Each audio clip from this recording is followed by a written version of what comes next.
Hey everybody, Dan here. Just a couple of quick programming notes. We are no longer tweeting. We do have a loose guy that is in the episode description if you care to contact us there. I'm going to be honest, we're not really active on there. If you really would like to get in touch with us, good old-fashioned email is the way to go. We haven't done this plug in a while, but it's dvdcastpod@gmail.com. You know, ask us a question, suggest a segment, anything like that. We will respond in some form if you're not obviously a scammer. And I can't guarantee your email will end up on the show, but we're pretty cool cats. We'll respond in some way to pretty much anybody. So, you know, feel free to reach out. Peace. Please, for the love of God, tell me you guys have seen this video. All right, let's see. He's calm, collected, has a will to win because his name, of course, is Wade Jones. The guy behind her that looks up is like, what? Shaq is laughing. Oh no. She called Dwayne Wade Jones. I did close. I mean, Oh no. Poor guy.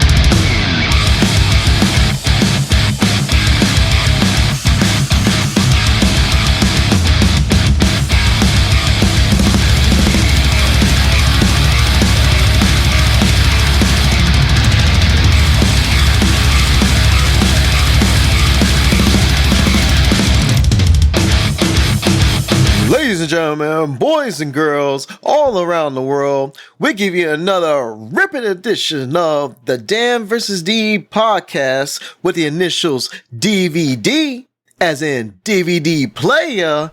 I'm your player, D with two E's, and on another city is my man, Dan with an A-N. Dan the man he can. What's up, man? He sure can. Hey, man. How you doing? I'm good. How you doing? I'm good. Yeah. We are telecommuting here for the first time in quite some time. Like 2020? Yeah, we normally... Back when we had to? Yeah. We normally travel to somebody's house to do this just because it is more fun to do in person. It is. But we got snow on the ground. Yeah, I was gonna say we got a pretty nasty cold snap and snowstorm come through today. So yeah, I got to leave work early. That was pretty fun. Yeah, same here. And it's Friday, so I don't get to do shit for like a couple days. Hell yeah! It is the Friday before NFL Wild Card Weekend, so it is a great Friday. Do they still call it a Super Wild Card Weekend? Did they? I don't know. I wonder. I feel that was a marketing thing, but they just call it Wild Card now because it's just normal now. Wild Card. I guess they did that because it was the first year they had the expanded field. Is my guess. Yeah, it's still super though because it's like 6 games. Yeah, no, it's a lot. Yeah, because they the whole thing where they took one of the buys away to add a playoff team. Which, you know, I will say that really does make that buy a lot more significant. I like it. Yeah, I remember one guy was I was playing pickleball with. He was like, "Yeah, that's when let everybody in." I'm like, "Not really." I'm thinking, an extra team, it gives certain teams something to play for, like who are just on the cusp of making the playoffs. Yeah. So because we had like a 3-team race between the Broncos, the Dolphins, and the Bengals to try and get that last spot. And I like the drama it brought. And let's not forget the drama between the Vikings and the Lions. Loser gets the 5th seed. Yeah. By the way, I do hate that. I genuinely hate that system, and I think they should seed based on record and not based on division winners. Win your division. Divisions are... It's like an all important term paper. It's like weighted 50% of your grade. You got to win that. Well, what I'm saying is, yes, win your division. That's an automatic playoff bid. But I don't think that should be automatic top 4. I think if you win 14 games, you should have a home playoff game. That's bullshit. I mean, it wasn't their fault that they had 2 teams have like 14 wins. But you know what this is? What this is this is the thing that I talked about on the podcast before.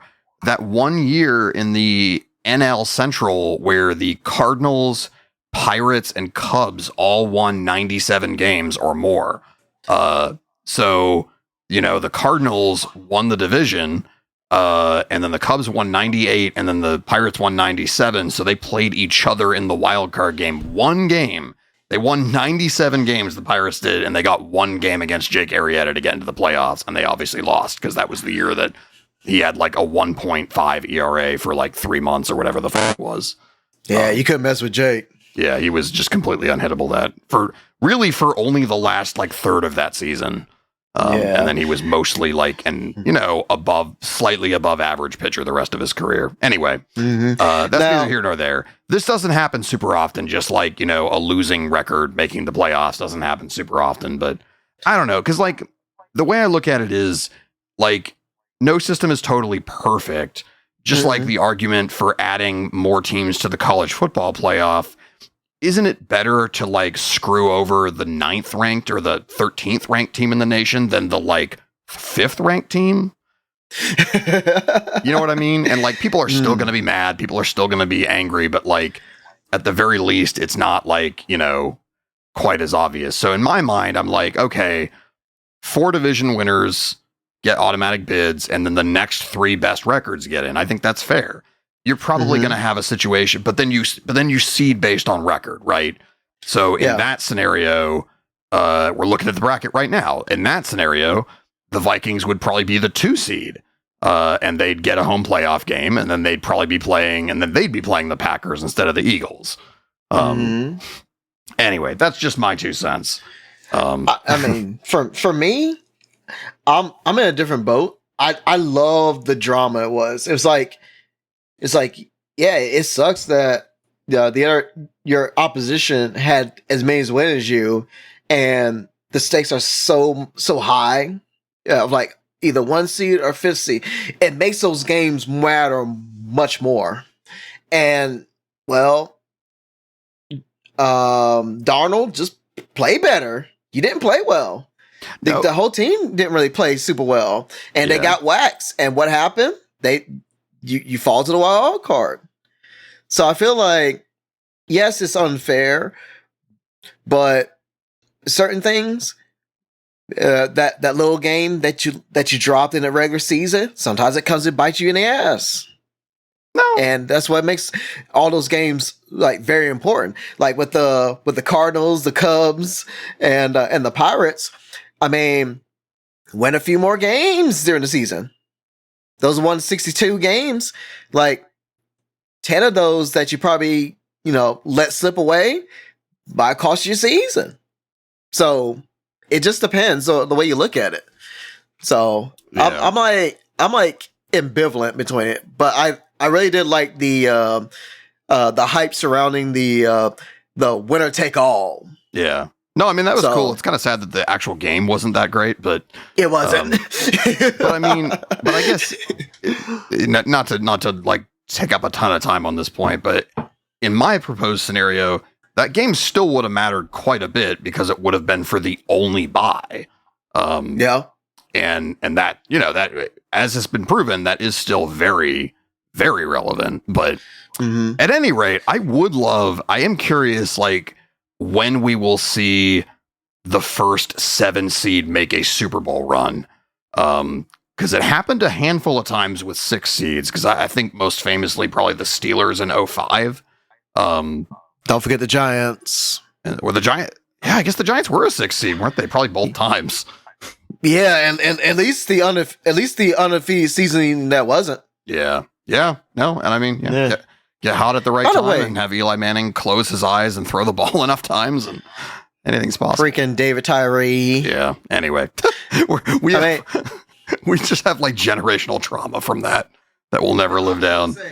I was gonna say it took me years to get over that. Oh yeah, yeah. Not like like the world sucks. I can't go on. No, like I still live through life, but it took like 4 years to see the highlight and not get like a visceral reaction. Yeah. It took years for the part of you that's a sports fan to recover from that. It's not like it ruined your real life. Yeah. Although in real life, when I went back to college, not college, I went the next day in high school throughout the rest of the year, people walk by me and just go, Giants. Yeah. Or in my class. I'm like, God dang, man. I got roasted the rest of the year. Yep. But you know what? I know it's cold. It's cold comfort because banners fly forever. But basically, in the last 20 years, the Giants have basically only been good those 2 seasons. Man, and they have just been a franchise the entire rest of the time. I think they were good like the year after in 2008, but like take out those 3 seasons and they've just been the entire time. They also had the Dream Team the punch on. Yeah, true. But yeah, anyway, that was a long ass tangent. We got a great show for you tonight. I'd like to say. Been a while. Where should we begin? Yeah, I guess we already began the NFL, but yeah, it's been a little bit. Our last recording was I think back in October. Yeah, and we told people to vote, and we, we'll see how long we go this time. But I am liking this sort of somewhat new format of like a main episode and then like bonus content on the feed a little while later to kind of fill in the gaps since our recordings are a little more spread out. That was pretty cool. Voting happened, Christmas happened, New Year happened. I watched Die Hard like for the first time from beginning to end. And yes, it is indeed a Christmas movie. It's just a lot of Christmas elements like just littered in there, man. So it's a Christmas movie to me. It's also like, I don't know. I marvel. I mean, I just marvel every time I watch it. It's just like how like well made, well written, well edited, well acted. Like everything about the movie is just extremely high quality. Like nothing. No, and that's what an action movie should be. Like no second is wasted. There's no like plot point that doesn't go anywhere. Like, for a big part of the movie, you're like, well, why is the guy in the limo? Why do we keep seeing the guy in the limo? Why does that matter? And then it comes out at the end. He stops the guys from escaping in their van and all that crap. Anyway, it's a great movie. Well, that's just good filmmaking because if you show something in a movie, you have to have a purpose for it. Whether it's like a main plot point or a secondary plot point or a red herring, but you can't show something for nothing. Yeah. So, and that's what the movie did. As you said, everything had an purpose. Because we do know, and we do know from that classic song that nothing from nothing leaves the best. You got that right. Gotta have something if you want to be with me. You got that right. I was a big fan of the Read It and Weep podcast back when it still existed years ago, and they would end every single episode with that song. So, I've probably listened to that song something like 500 times. Oh, wow.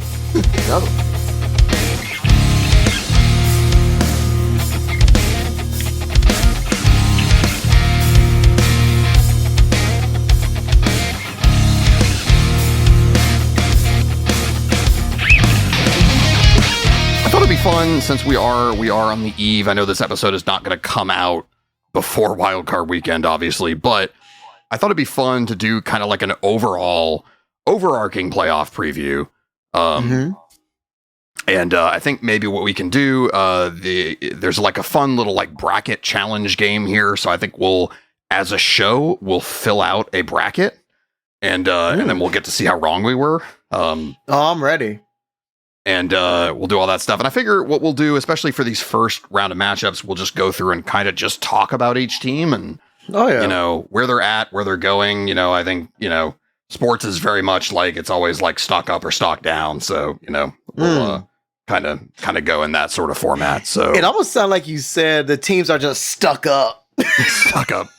They're just lucked up next in line to get fucked up.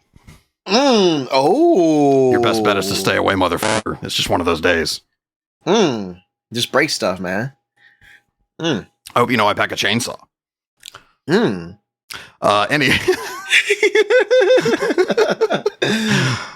What do you say we start on the AFC side of the bracket, huh? Oh man, that's my favorite side. Honestly, it's my favorite division. Well, conference, yeah, because I'm biased because our team's in it. All right, so we've got the number 1 seed here, and we have the Chiefs. How do you feel about the Chiefs this year? Chiefs automatically going to the AFC Championship game. That's a fact of life. It really does. It really is. This is just like, this is, 03, 04, 05 Patriots territory. Let me tell you this. It feels like they just got that Patriot aura, but worse, because it seemed like any team that steps to them melts. So they don't know how to win against the Chiefs. No, so it's exactly the same as the old Patriots. Yeah, they showed up. There's even when they weren't the best team, they would show up, and they were always the smartest team and the most well-disciplined team, and that was enough to win a lot of those games that were just a toss-up. I mean, remember those times we had David Patton, David Givens, and Deion Branch as our marquee receivers, and Ben Watson as a tight end. Yeah. And Jermaine Wiggins for the first go-round. the first championship. Yeah. No, and I mean, this year, the Chiefs, I don't have an easy shortcut to their page here, but I think they just know how to win. They won. I guess I have to pull up standings, and we can look at the standings too. I think that's helpful to illustrate this. And they got Hollywood back. Yeah, the Chiefs went 15-2, and obviously that one of those ones was just, the last game of the season where they rested everybody. It should have been 14-3. Only the Bills beat them all year in real games. It should have been also the Raiders, but then they got robbed. But they just like, hey, let's blow the play dead. Oh, on second thought, no, you fumbled. Game over. Oh yeah, that yeah. But that's they're in Patriots territory now. They're gonna have plot armor. It just is what it is. And I feel like they have the better quarterback. So it's even worse. Yeah. In terms of natural gifts, like Patrick Mahomes, even with the GOAT Brady that existed in our lifetime, I ain't ever seen a dude like this. I mean, for God's sake, man, we put we titled a podcast episode after him. The dude can't hardly lose. And I mean, here's the thing: this is definitely his 2003 Brady season. He's they're not even the strongest team around him. He's 8th in the NFL in overall and total QBR, which I believe is the ESPN stat. That's out of 100. But how are they on rushing? How are they on their defense efficiency? How about that? I'm just saying, he is. He's 5th in the NFL in EPA, expected points added. So I mean, point is, he was not selected for the Pro Bowl this year. Which means he's going to be pissed off going into the playoffs, of course. I don't think he really cares about that because anytime when he goes to the Super Bowl and wins, don't he win the MVPs? Yeah, he does. Pretty much. So I think right now he could care less about that, and he wants to three-peat. Yeah. Because when's the last time a three-peat happened? But if ever, this is we're kind of getting to the point already where it's the Chiefs already got 3, man. Oh man, but 3 in a row though. I kind of want to see that. But the thing is, and Brian Barrett brought this up on the Off the Pike podcast.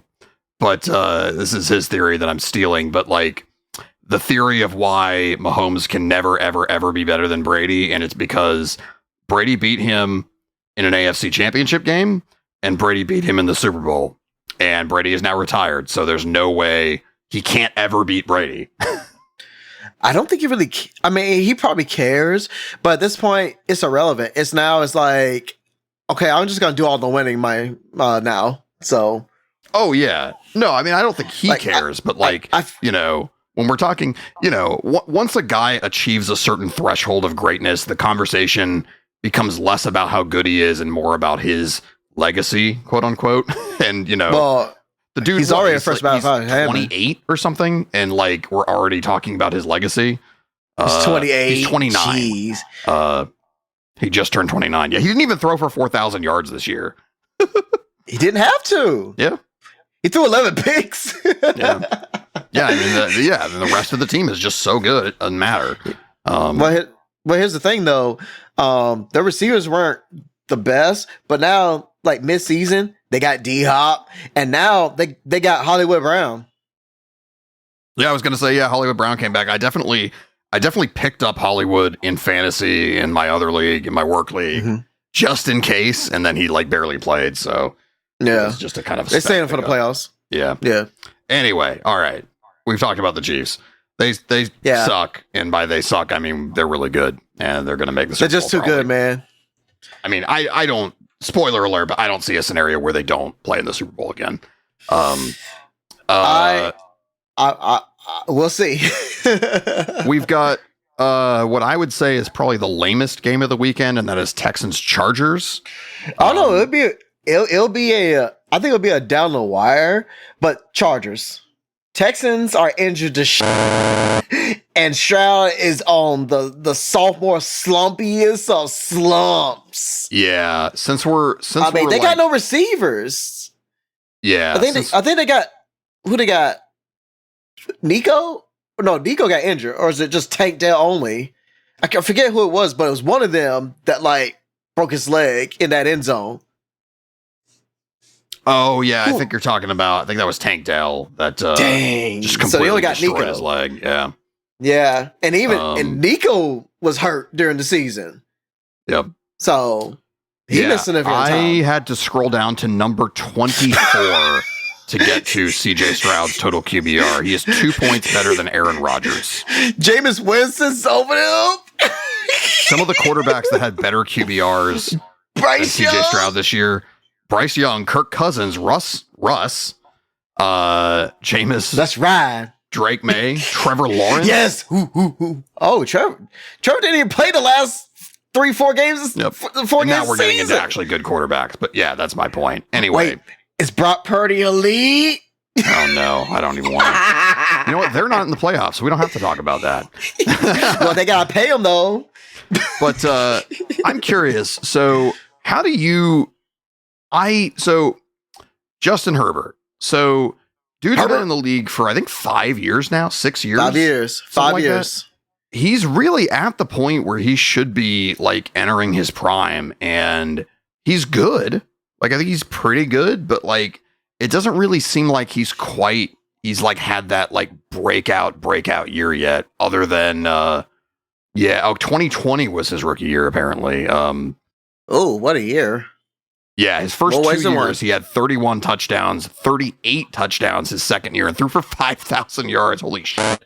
Yeah. And like really hasn't been quite as good since.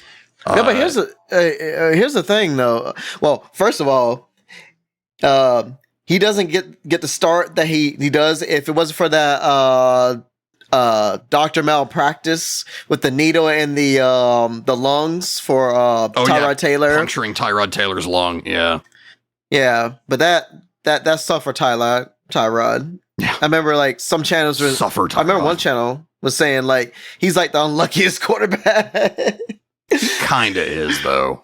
Yeah, but Herbert, here's the thing. He's had like 2 coaches before Harbaugh, right? I think 2 or 3 and like a bunch of different. So he's had some stunted growth. Yeah.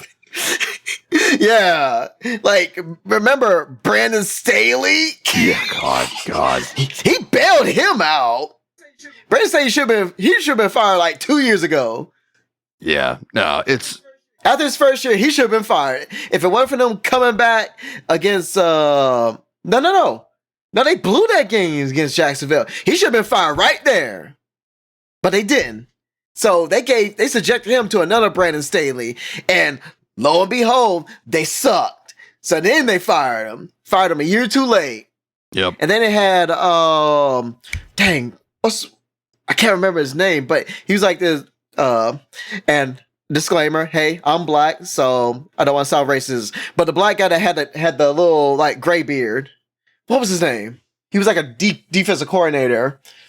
Oh, and yes. but became I remember coach. that guy, and I cannot remember his name. Yeah, And but you know who I'm talking about. But that was Yeah. before Staley. yeah, it was. Yep. So he's had 2 coaches before Harbaugh. Yep. So he's just had some up and down and also it's the Chargers.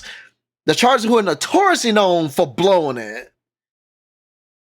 So I think he hasn't reached his prime yet because he hasn't had a stable environment. Yeah. And I mean, Like the fact that he's doing these numbers that you're showing here is a testament to his skill by itself. and I would say too, I mean, it's not like insane advanced analytical analysis, but just looking at like the regular ass counting stats, like his completion percentage, his QBR, his like all that kind of stuff is largely stayed pretty much the same. It's just kind of the volume of passing. Like the last 2, and obviously last year he missed some games, so that's part of it. But like, Oh my gosh, look at the attempts in 2022. yeah, 699? yeah, they were throwing a ton. And they still had Eckler, didn't they? Yeah, I think that was when Eckler was still good, and that's when they still had like Keenan Allen and all those guys, and like Plus, Williams they ain't was got no actually pretty good. receivers. They Yeah. don't. They don't have Keenan anymore. Yeah. He's wasting at Chicago. And Mike Williams like massively fell off. Yeah. So they all they got is what's his name? Conklin? Conklin? Yeah, Lad McConkey. So that's a funny one. We'll get to him when we talk about the Pats later. Oh yeah, but that's all they get. That's all they really got as pass catchers. But he's good. He's quite good. Yeah, that's what I'm saying. But who else can you name? Yeah, I think on they that still have team. Josh Palmer. Huh? I think they still have Josh Palmer. I think that's their top They 2 do. receivers. Is he a tight end? No, he's a receiver. Oh, okay. Yeah. But after Anyways, that, all right. So Chargers. Yeah, so I think we're both in agreement that it's the Chargers here. Yeah, they just have the better team. They got the better defense, and right now, And as honestly, much the as it better pains me to coach. say, yes. Well, I don't know. D'Amico Reyes is good. They just have a lot of injuries. D'Amico's a good coach, but Yeah. Herbert is just. When you see on the eye test, I mean, you talk about the numbers and stuff being consistent. Just the eye test, he flicks his wrist, and man, he can let that pigskin go. Yep. So right now, this year, I believe in Herbert more than CJ right now. Agreed. So Yep. yeah, Chargers. Herbert only threw 3 picks all year. So there you go. Dang. All right. So next matchup is Ravens Steelers on the I said ABC, the AFC side. I guess Ravens first. I mean, it's Lamar. I don't know. Lamar. It's Lamar all the time, all day, every day. Now they don't have Zay. They won't have Zay tomorrow. By the way, guess who led the entire NFL in QBR this year? It wasn't Josh Allen. I know Lamar seemed like he was putting in the quietest, like, best season did you for a know QB. Lamar threw 40 touchdowns this year? What the fuck? 77.5.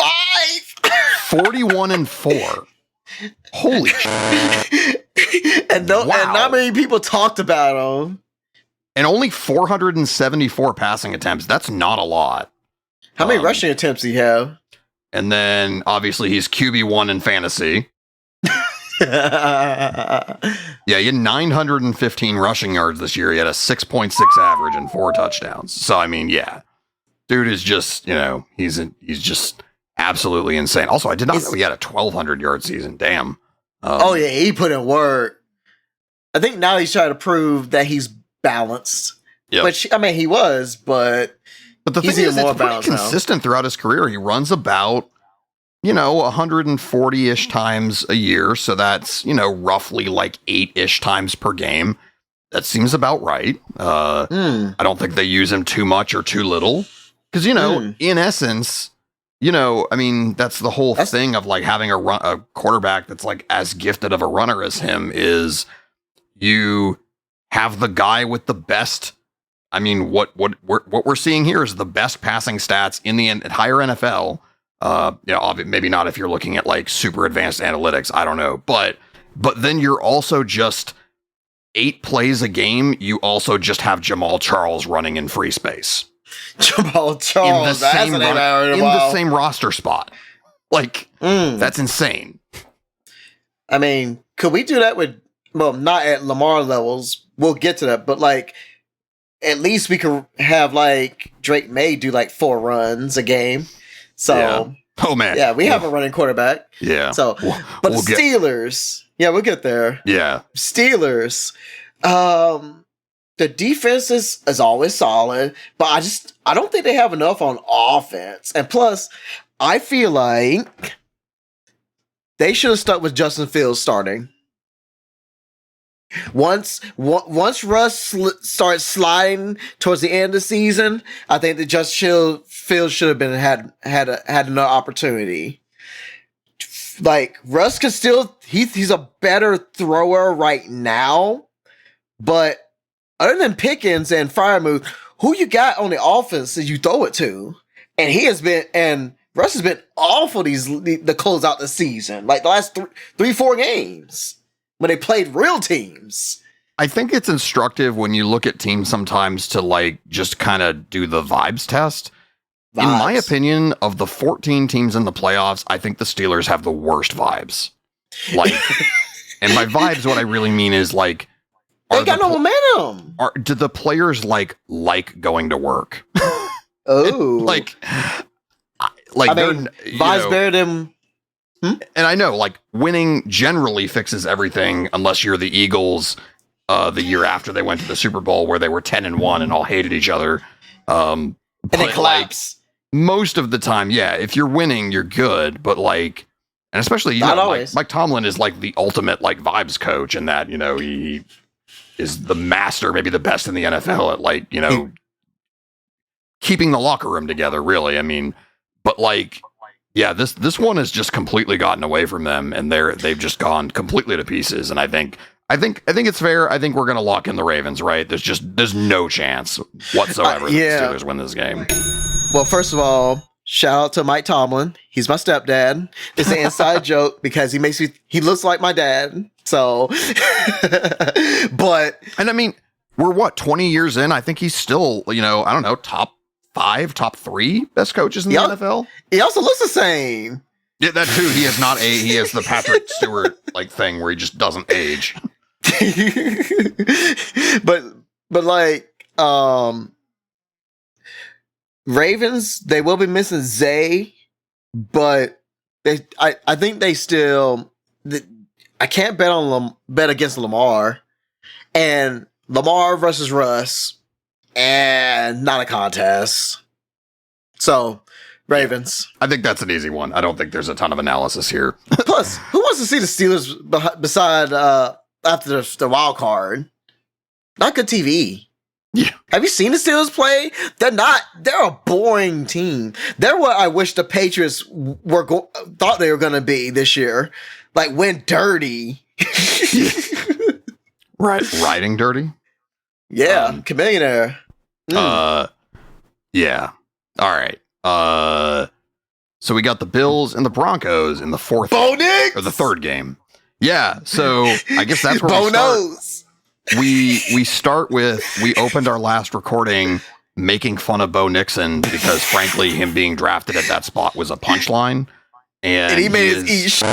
We kind of all have to eat shit. I mean, is he like the best quarterback in the NFL? Is he a top 10 quarterback? Probably not. But he plays. I like him. Dude can play. He's got an it factor. Maybe he'll never win a Super Bowl, but he will be a 10-year starter in the NFL for sure. Here's the thing. All they had to do was have him make it past this year. Because the other quarterbacks after Peyton Manning and before him, how many made it after a year or two? Yeah. All he needed was to not suck this year. Yeah. To like make that pick justified. And he did that in spades. It's like the Sonic the Hedgehog movie. It just didn't have to suck. and didn't just make sure it's not the Super Mario Bros. Movie, and you're good. You got a and fairly Bo low did bar to that, clear. and he surpassed that. Yeah. Yeah. Also, he looks almost exactly like somebody I work with. Anyway, yeah, no, we made fun of that pick. We made fun of him. Bo Nixon. Although he's going to be Bo Nixon to me forever. Like, no matter what. Bo Nix. Bo Nixon. I mean, he's got a good name, though. Like, is that his real name? Like, is that short for something? It's got to be short for something, but I'm sure Nix is his real surname. Like, but Bo Nix. I mean, it's just a simple but marketable name. Bo Nix. Someday we have to have a Falcons Broncos Super Bowl so that we can have Bo Nix versus Penix. Man, Bo Nix, can they just like get fused together? Or honestly, dude, what if, holy shit, what if they both became lawyers and started a law firm, Nix Penix Attorneys at Law? Book it. Like, book it. I'm Get a law degree, saying, you guys. If football doesn't work out for either of them, then, you know. But like, I like Bo had me when he be throwing picks, but he ain't scared. But he had me when we had that conversation with Sean Payton, a rookie. Now, I've talked about this in a previous podcast, like one of them, and the fact that he did not back down against a well-established Super Bowl winning coach, that gave me, I was like, he had my respect there. I'm like, this guy's cut differently. He is. So I don't know where his career is going to be or what his projection is going to be, but that right there, I'm like, this guy got some cojones. And sometimes, and half the battle, your quarterback's got to have that. Yes. So no, and he does. He 100% has the makeup for it. Also, he can run too. I like him. He's certified good. Yeah. Whether he can be more than that remains to be seen, but he's good. Yeah. Denver's defense is good. Yeah, and their defense is incredible. But I don't think they have enough offense to catch up with the Bills, though. They are, I guess points is maybe a better stat to look at. They are third in the NFL in points per game allowed. Interestingly, the Eagles by far lead the NFL in fewest yards per game allowed. That's kind of an interesting stat. Yeah, because they got like Jalen Carr and those boys. Yeah. Yeah, so I mean, their opponent's the Bills. That's why I was looking at the team stats just now, because I was like, what is the thing with the Bills? Because like their defense isn't very good, and their offense is like top 10, but like, how in the hell do they win so many games? And I mean, the answer is just Josh Allen. Like AFC East. Yeah, the AFC East is horrible, but it's Josh Allen. Like Josh Allen is that dude. People were wondering if he was still going to be good if they took Stephon Diggs away. He's better, arguably. They don't have a true number one, do they? No. He's just spreading the ball around to everybody, and it just doesn't matter. And also, they've gotten way better at running, too, and that's part of it. Oh, yeah, Cook. Yeah. Good for him. They are, I'm curious, who has the most rushing yards? Obviously, the Ravens. Although, actually, they're only like, what is that? They're 9th in rush yards per game, so they're just good. They're not, like, incredible like the Ravens are. But, yeah. Interesting stuff. But, I mean, I think, same thing, I feel like this one's a gimme. Like, I don't think it's as much a gimme. I think it's Bills, but barely. But I think it's more of, okay, they're going to benefit from going against a rookie quarterback. Not everybody can be like Colin Kaepernick in their first start or Russell Wilson as a rookie. Like, I think Bo is good, but Bo is he's going to struggle. Yeah. So, agreed. While the Bills don't have a great defense, I think their experience is going to rear its ugly head. So, Bills. Yeah, I think I agree. Because, yeah, we're picking a divisional round of Mahomes versus Herbert and Lamar versus Allen. And, yeah, I don't I just don't see. I mean, I think the closest game is the Texans and the Chargers. But like, I don't really see. Well, Ravens Steelers gonna come down to a field goal, but the Steelers are gonna find a way to blow it because their offense. Yeah, I mean that is true. The Ravens and the Steelers, that is like a divisional matchup, and those teams know each other really well. But it's like hard hit. The Steelers are just the vibes for the Steelers are just so bad that like the standard's the standard, you know. Yeah, I don't know, but it's anyway.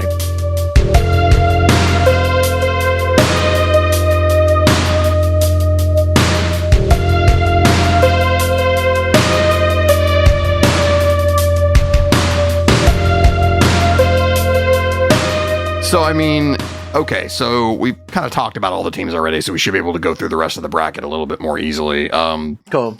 So we've got Chiefs-Chargers, 1 versus 5. Chiefs. Yeah, I mean, can you Chargers, make not any enough offense? Can you make any case for the Chargers to win this game? Hell no, they ain't got enough offense.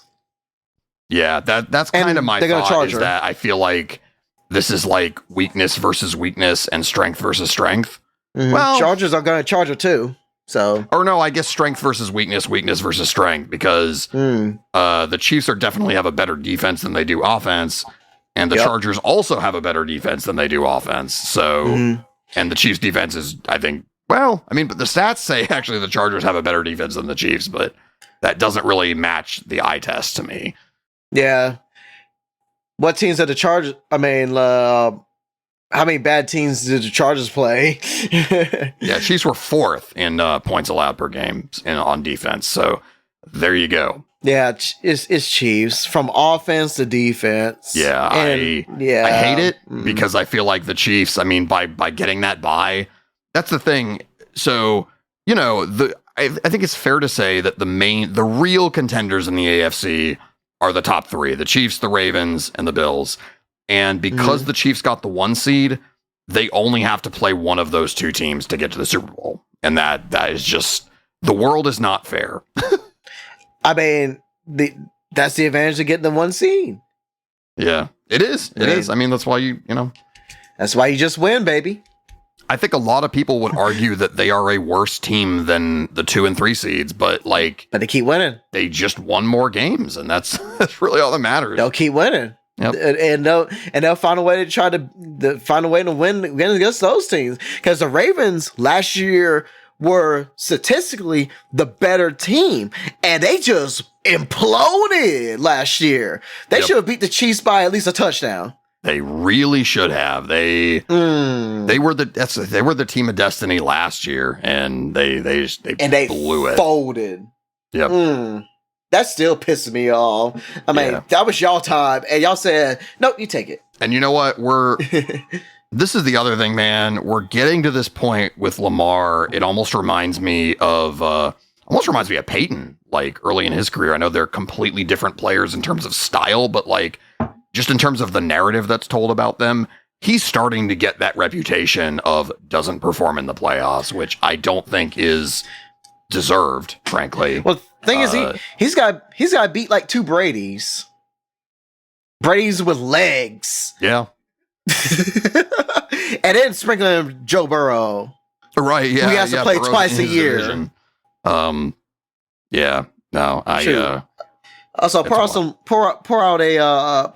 some liquor for Joe Burrow. Led the NFL in passing this year, and his team was just that bad. Historically bad defense. Free Burrow. Everybody was like praising Lou Anarumo when he was credited with inventing the too high look for containing the Chiefs, and then look at him now. Big Lou. So yeah, we have our first really interesting matchup here, and that's our projected matchup of Bills and Ravens. God, that's tough. I have a way I'm leaning. I'm curious what you think. Well, you know me about quarterbacks, especially dual threat quarterbacks. Well, they both are, but I say they really both are. Yeah. Yeah, I love me and Lamar. With that said, I think it's Josh Allen's time. Really? I don't think the Ravens over the last few seasons, think about the last 3-4 seasons, they find a way to let you down. Last year, much better. They were better than the Chiefs. Melted. Before that, I don't know what they were, but they fell short then. At one point, remember a couple years ago, well, about 4 years ago, 4 or 5 years ago, his MVP season. Yep. Yeah, they were a number 1 seed and got upset by the Titans. It's just something about this Ravens team. Regardless of who they have on their roster, they just fall short. They just don't get it done. Plus, if they don't have Zay Flowers for the Bills game, they're done. They're done. There's no chance. Like, Lamar could run for 150 yards. Like, they still won't win. So, I have to go with the Bills because I feel like they're a more complete team and I feel like they'll make less mistakes. So it pains me. It hurts me because I want Lamar here to get a chip. But until he shows me otherwise, I'm just waiting for the Ravens to screw it up. And that's actually a very compelling argument. I've been watching them for years and they be frustrating the hell out of me. Because it is, and I don't know. I mean, sports is that weird thing where sometimes it's X's and O's and sometimes it's vibes and story. And I don't know. So I'm actually leaning the other way. I'm actually leaning Ravens in this. Oh, tell me why. So we're gonna have to find a way to have a tiebreaker. But let me just make the case for the Ravens real quick. So my counterpoint would be, just like with the Celtics, like the Celtics absolutely until this year had that reputation, can't get it done. And I know some people are going to say, oh, well, everybody got hurt. But at least they made the finals. They made the finals before. Man, they played Luka. Even Luka was hurt. And it's like, nah, man, like they got it done and they got over the hump and they didn't collapse. Yeah. And, you're always that team until you aren't. And sometimes it is your time. Sometimes you do break through. The Colts back in the day with Peyton, they did we hate it because we're Patriots fans, but like we should have won that too. They came back from 21-3 in the AFC Championship and finally beat the Patriots, and they went on to win the Super Bowl. And I think it was the only one they got with Peyton. Why don't people talk about 21-3? Yeah, before 28-3 happened, no one talked about that enough. Yeah. Ooh, phew, dodged that one. Yeah, that's true. Yeah, that's really more my point. And I just I think the entire take out the quarterbacks. I think top to bottom, whatever you want to call it, what is it, 53-man roster, players 2 through 53. I just straight up think are better on the Ravens than the Bills. I mean, yeah, your point about Zay Flowers is a very good point also. Oh, they got Henry still, though. Oh, they got Henry. But they got Derrick. Yeah, that's what I'm saying. He might eat. That's the other thing is they have Derrick Henry. And if we're looking at the team stats here, here's defense. The Bills' rushing defense is, it's like 12. Middle not horrible, but yeah. It's top half of the league, but it's by no means world beating. I still think that Josh Allen is going to have plot armor, and it is true. I mean, I think that narrative wise is the most interesting thing. But and yeah, honestly, do you want to do a tiebreaker? Because I'm fine with taking the Bills here because I actually think I'm starting. Yeah, I think you actually convinced me. I don't know. We could do it. How do you want to do the tiebreaker? Oh man, I'm trying to think because I like how we were split on this because this creates the drama. I love it. That's the seasoning we need in this podcast. I know it's true. Yeah, yeah. It's not always fun if the two hosts just agree on literally everything. Yeah. Oh wait. Let's go. We can go nerdy here, right? Let me get my my magic die. All right. So I would say let's go with the seeding. We're actually doing this. So even is Bills and odds is Ravens. Fair? Fair enough. All right. It's an ASMR right there. 1, 2, 3. It's 4. All right, we're taking the Bills. That is. So literally, other than the Chargers, we've basically taken the favored team in every game. We're taking the over. All right. I mean, once again, do we have any sort of argument? Because here's the thing. This is the other narrative is the Bills keep beating the Chiefs in the regular season, and then they come into the playoffs and their dreams are getting dashed over and over and over and over. Is there any way they can change the narrative here? Yes. Josh Allen, I'm going my gut here. Josh Allen, he's on another level. He's on a fucking mission. Yeah. The Chiefs are at their weakest, and the Bills gotta get it done, or else they ain't ever gonna get it done. So they gotta win it now. This the best chance now.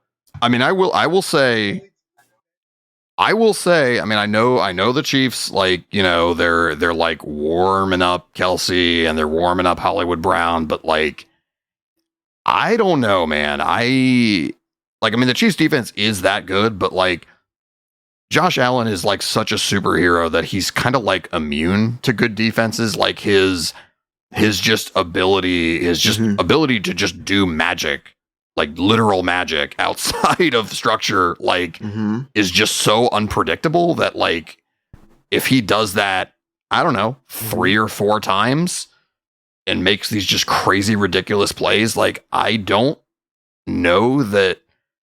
And it is Patrick, and it feels so weird. It feels so bad to pick against Patrick Mahomes, but like, if he does that enough times, I don't think the Chiefs' offense can keep up. Also, what about the run game? Like, do you believe in Cook or do you believe in Pacheco / Kareem Hunt? Because they're kind of weak there.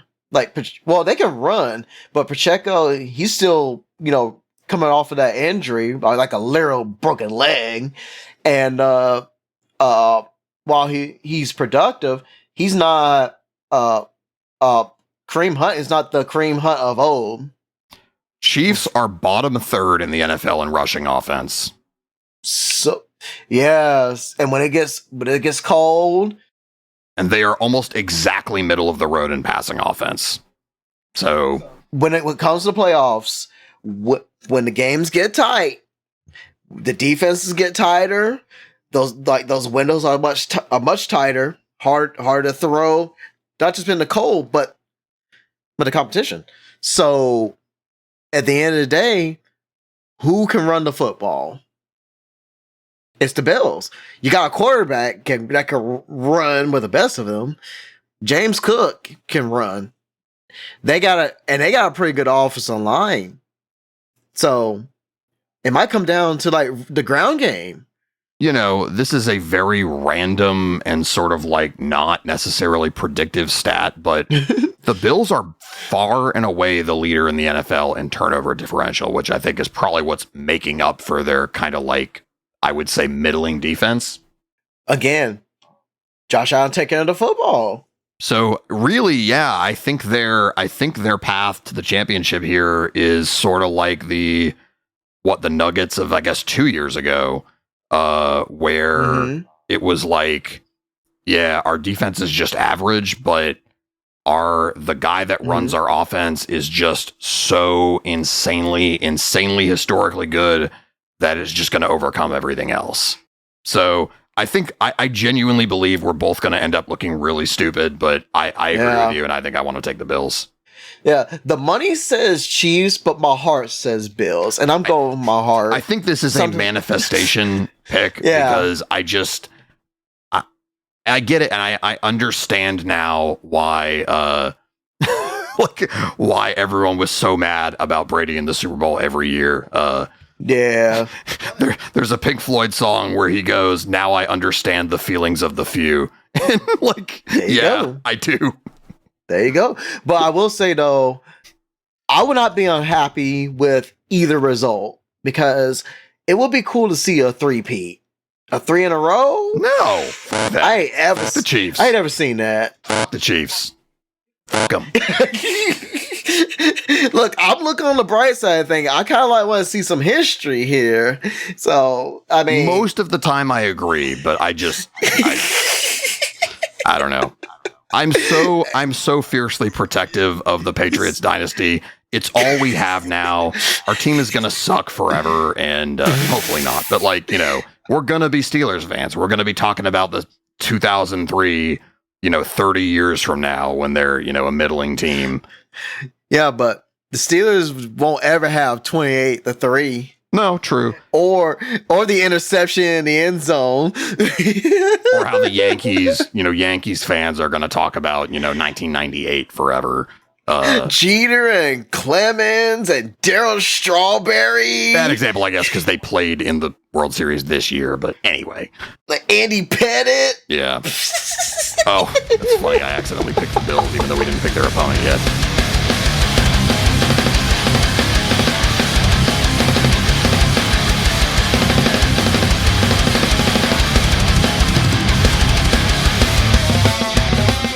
Okay, that's our AFC bracket. How about the NFC? So let's talk about the Detroit Lions. Lions got a lot of injuries, special defense. I don't know if they had the longevity. They needed this bye week, and you could tell how ferocious they played because they were like, God help us, we need a week to be worth of ice baths. Yeah, the Lions might be the most vibes team maybe ever. Cause I think it's fair to say it's pretty clear where their dominance comes from, and it's the fact that they're 3 points better than every other team in points per game on offense. Yep. To be clear, I think it's Jared Goff. Yeah, dumped a lightly. Yesterday's garbage by the Rams, and he was like, "All right, I'll show you." Go for him. Yeah, no, first round. He was I really enjoy watching him play, and he's one of those things when you consume a lot of what I would call smart, quote unquote, NFL content is the smart analysts, the ones that are actually looking at stats and are not Stephen A, who's just I really, whatever. I talked to him. He's a personal friend of mine. Who are doing real analysis is what I'm trying to say. I'm sure not trying to throw shade at Stephen A, but he goes more on Stephen vibes. A is an entertainer. He's not really an analyst. Being entertained works for a lot of people. But my point is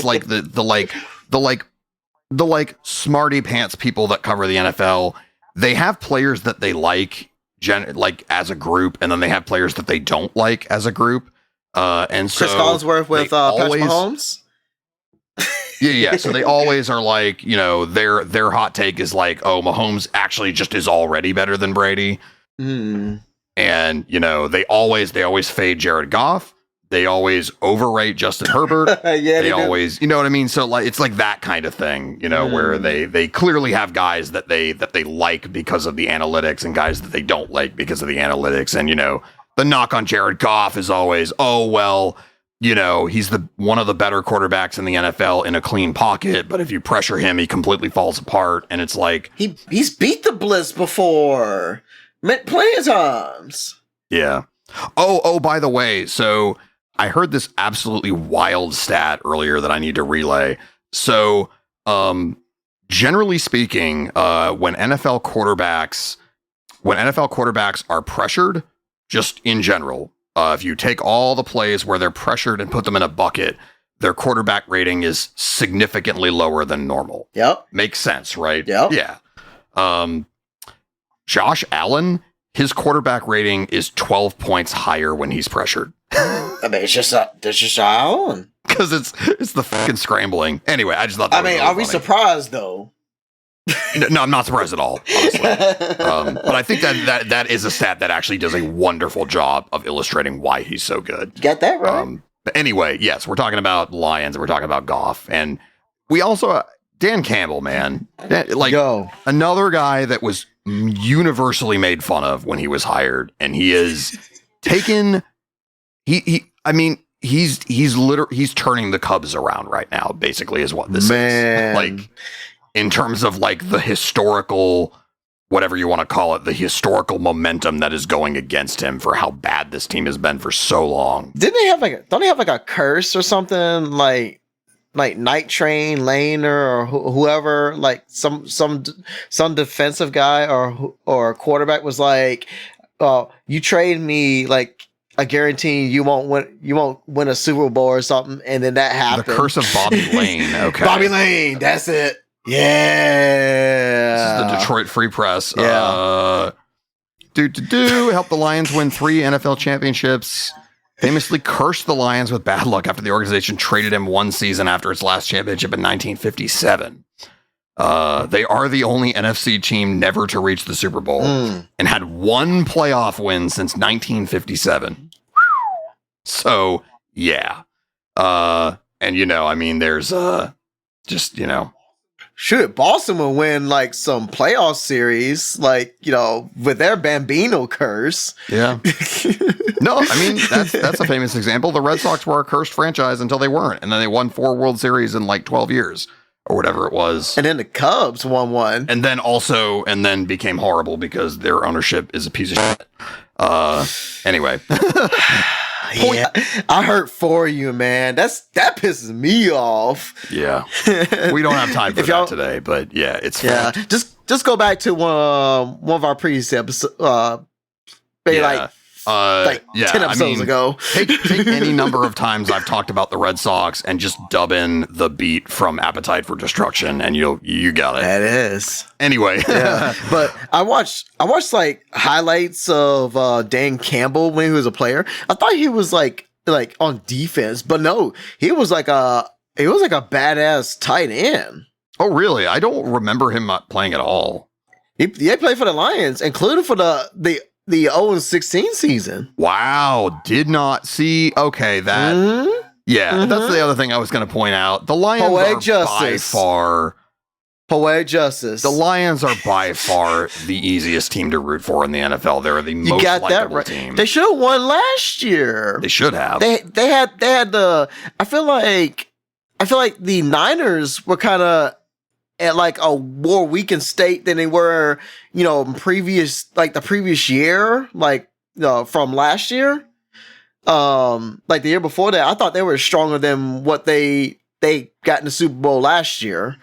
And the Lions just couldn't quite get it done because like the inexperience in the big moments kind of, lets their downfall, and the Niners just had a little bit more experience to like get over the hump because they had been there before. They knew how to win. Now the Lions have expectations, and they know what to expect, and they know what it takes to win. So yeah, I'm rooting for the Lions. Yep. No, same. I mean, well, I don't know. I don't know if I'm necessarily going to pick them, but they're the team that I am rooting for in the NFC for sure. I think a lot of people are rooting for them. And I mean, just everything, like it's the way they play offense, the like brilliance of and I can't remember his name, Ben Johnson. Ben Johnson. Wow. Ben Johnson, the offensive coordinator. I remember that because he's in the coaching search. Yeah. That's sort of he's kind of the dark horse for the Patriots job over Vrabel. Again, we'll get there. Yeah, we will. But yeah, I mean, they led the NFL in scoring, and they just steamrolled everybody. And I mean, their defense is not good. I mean, that's what happens when you take away Hutchinson. This is saying, and I mean, I think these are probably first half stats that are carrying this, but like their defense is 7th in the NFL in points allowed. So I mean, that's not horrible. Even without Aiden, they were still a solid defense. Yeah. If you go to yards, they're almost dead last. Wait, huh? That's that Patriot defense. Bend don't break.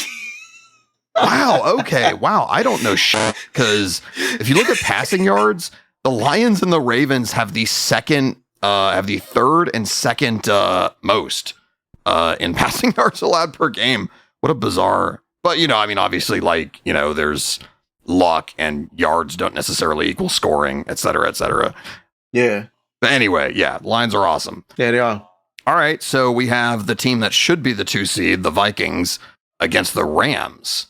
Kind of a fun little season that the Rams had, where I think they what was it? They won, I think, their last 9 games to make the playoffs. Mm-hmm. Or no, I guess they lost their last game, but they had a big winning streak because they started off really horrible too. Yeah, I think I'm quoting my wife on this one. Puka puka. They basically didn't really have much to play for in the last game of the season, but they won 6 of 7 starting in November when they beat the Patriots. Did they like win by default because of the strength of schedule? Also, they quietly joined the pantheon of teams to start 1-4 and make the playoffs. So there you go. I mean, are we surprised with how their division just kind of turned out and mostly melted? Yeah, that's a pretty bad division. Also, they had a minus 19 point differential on the season. Damn. Hey, for Kyler Murray, TikTok. Kesha? You're on the clock, man. Your time's running out. His time's running out. Yep. So he's got to show me something next year. That's my little footnote.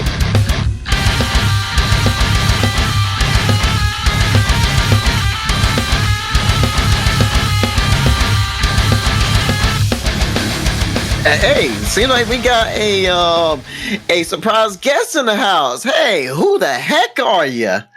Oh, I'm Luke. It's our old friend Luke from all the way back in episode 5, 25 episodes ago. Wow. Trust fail. Yeah. So what you get when you're in just like the regular voice chat, but by the way, this is number 30. We are at a round number. That's pretty fun. Ooh, even. Yeah, you can tell by the episode gap I'm a very consistent person.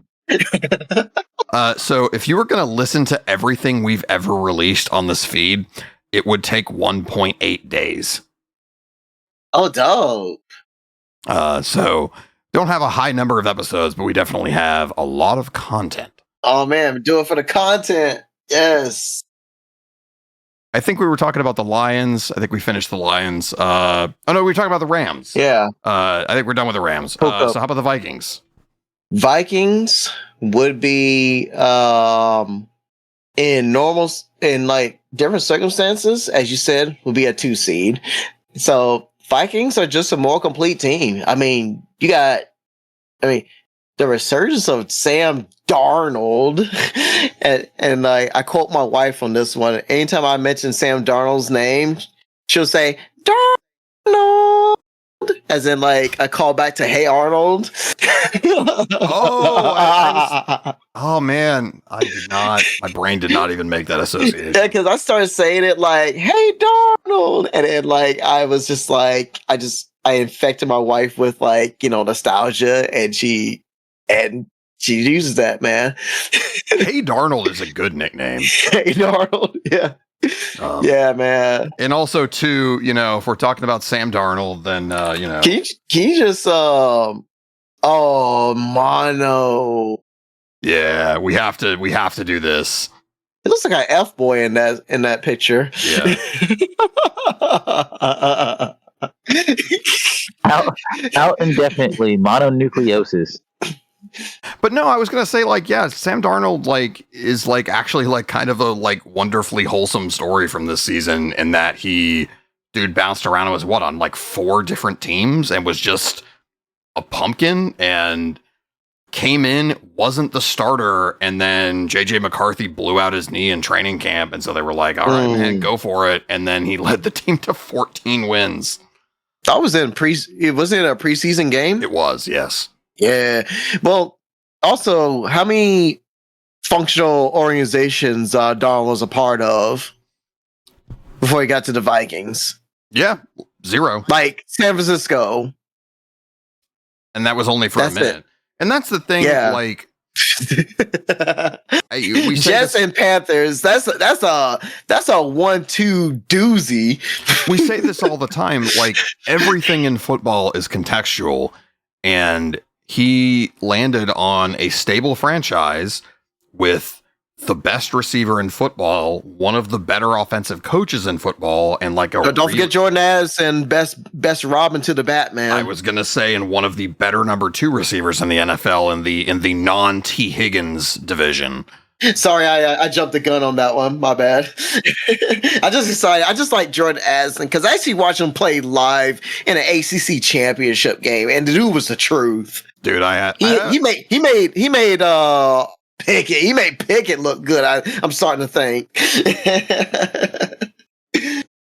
Penny Kickett. Sounds like he could sponsor alcohol. Mm-hmm. And that defense, bruh. Yeah, that Brian Flores defense. Yep.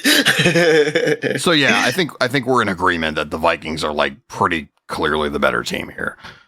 But I don't think they're gonna win convincingly. Like I think they'll win by like 7 points or under. And there is because and that's the other Stafford. Sorry, go ahead. Because Stafford and Cooper Kupp, and again, I quote my wife on this one. Puka's my guy. So they'll put up points, but the Rams don't have enough on defense, and the Vikings are just a more complete team than the Rams. So Vikings it is. And I'm rooting for Darnold. So I think he was like left for dead. So and now he's back like a phoenix rises from the ashes. He was left 4 dead. He was left 5 dead.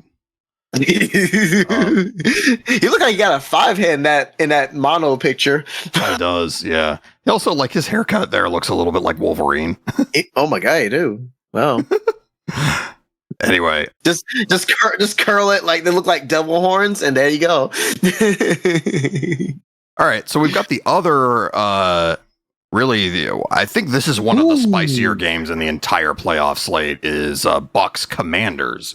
And I mean, Baker Mayfield, another like amazing like reclamation story. I just want to say Baker Mayfield is like my favorite player, one of my favorite players in the NFL right now, easily, because he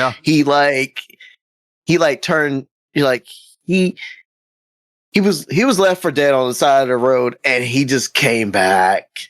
Like he did the impossible. First off, came back from a jacked up shoulder, and being discarded by Cleveland, and then they decided to get a guy with quote off the field issues. We already been to that, and I told the Cleveland organization to go F themselves.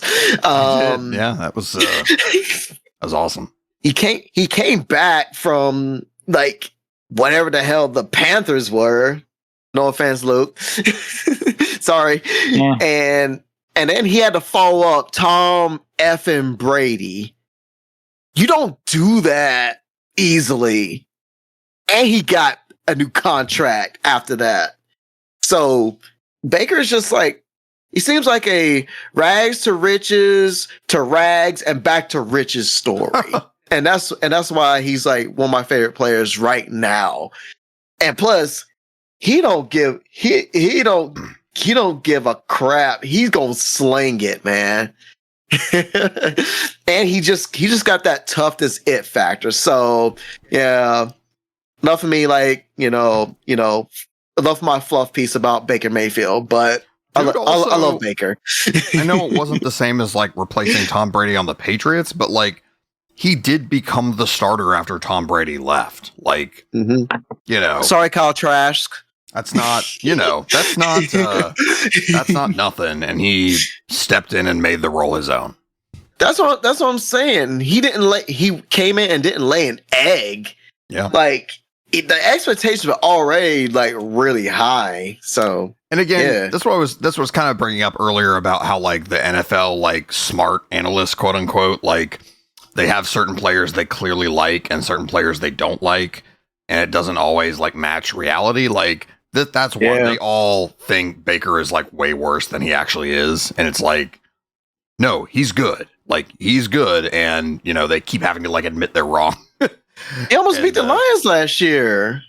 Yeah. And it's like, I guess just like with Darnold in a way, it's like people keep like, oh, well, what if the magic runs out and he turns back into a pumpkin? It's like, Nah. Oh what? He's Oh good. well, like he gets to live an experience that not a lot of people get to live. So, Yeah. including the people that the commentators or whoever is criticizing him. So, shoot, live your life, Darnold. Right this And then, way. I mean, I know we're like just kind of doing like very surface level analysis and just talking about the quarterbacks, but it's more interesting to just talk about what is most interesting on each team rather than like, oh, well, this team has, 0.5 EPA per play. Anyway, no.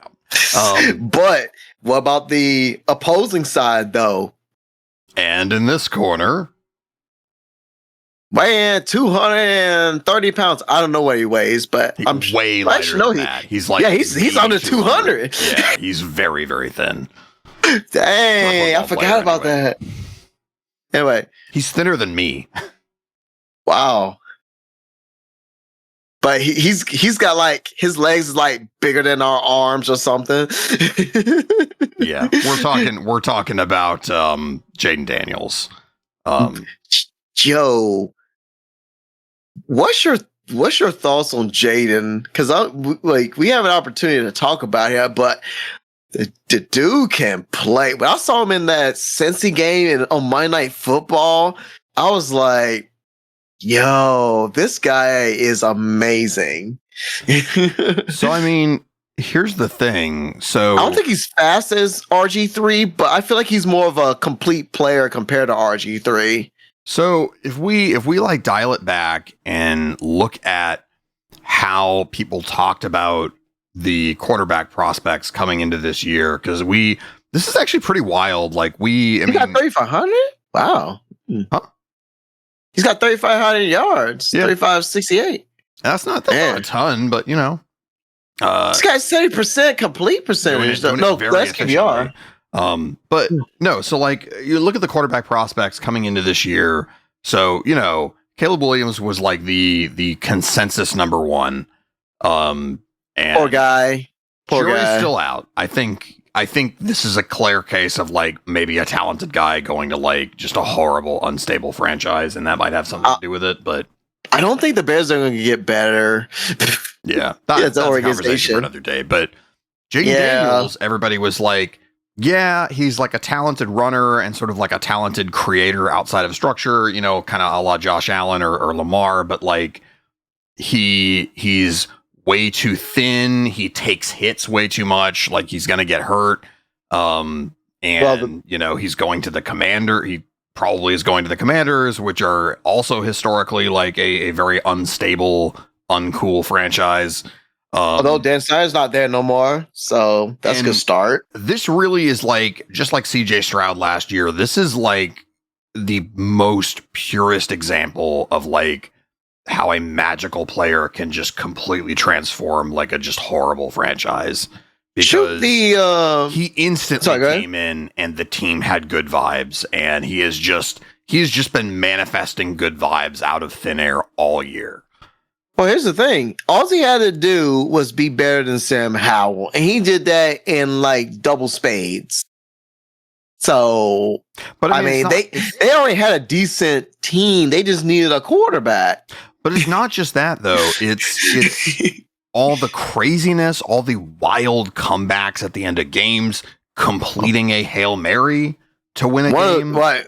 That shouldn't have happened, but it was awesome that it did. Not have happened, but like it did. And so, I mean, the dude is just, again, at some point when somebody is so magical, but like they keep doing magic over and over and over, it's not magic anymore. It's just being good. And like, that's what he is. Like I said, that Monday Night Football game is against Cincy. That was like a coming out party for me as a viewer. I was like, this guy got the goods. Yeah. Oh, yeah. And he runs. Yeah. So, really, I mean, people are going to call him Lamar Jr., but he's really his own flavor of that thing.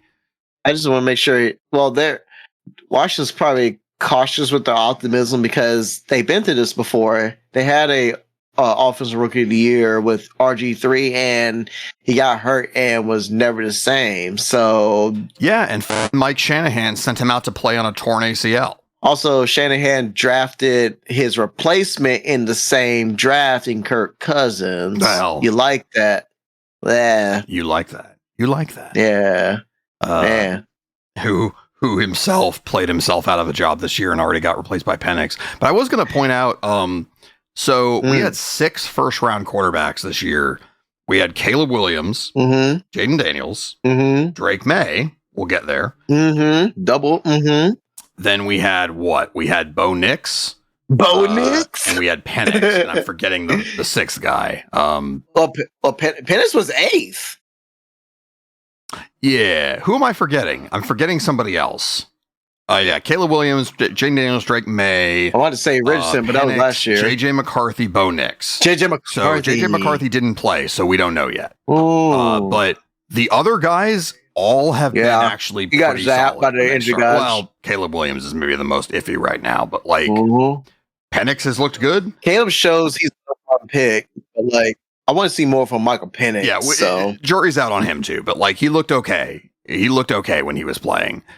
And Drake May is a quarterback. Yeah, he got that pick right. So I mean, we could conceivably, although I think we're at the point with Sam Darnold where I think he's earned the right to keep that job. So we'll see what happens to JJ McCarthy, but we could reasonably hit on 5 of 6 quarterbacks out of this first round. So I mean, that's pretty wild. That almost never happens. I mean, it was a stronger quarterback class than years past, and that one with like Trevor Lawrence and Justin Fields and Zach wasn't there.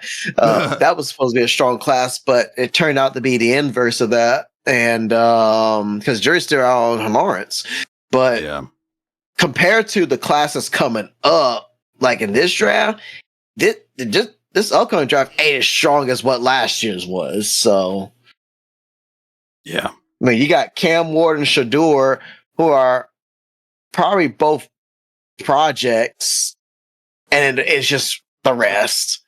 Yeah.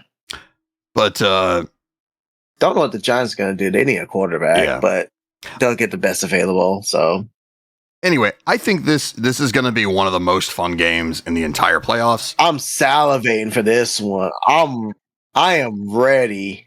So, I want to go Commanders here. I really do. I have no logical reason to say that. The Buccaneers are just a superior team in every way, but like I want to do it.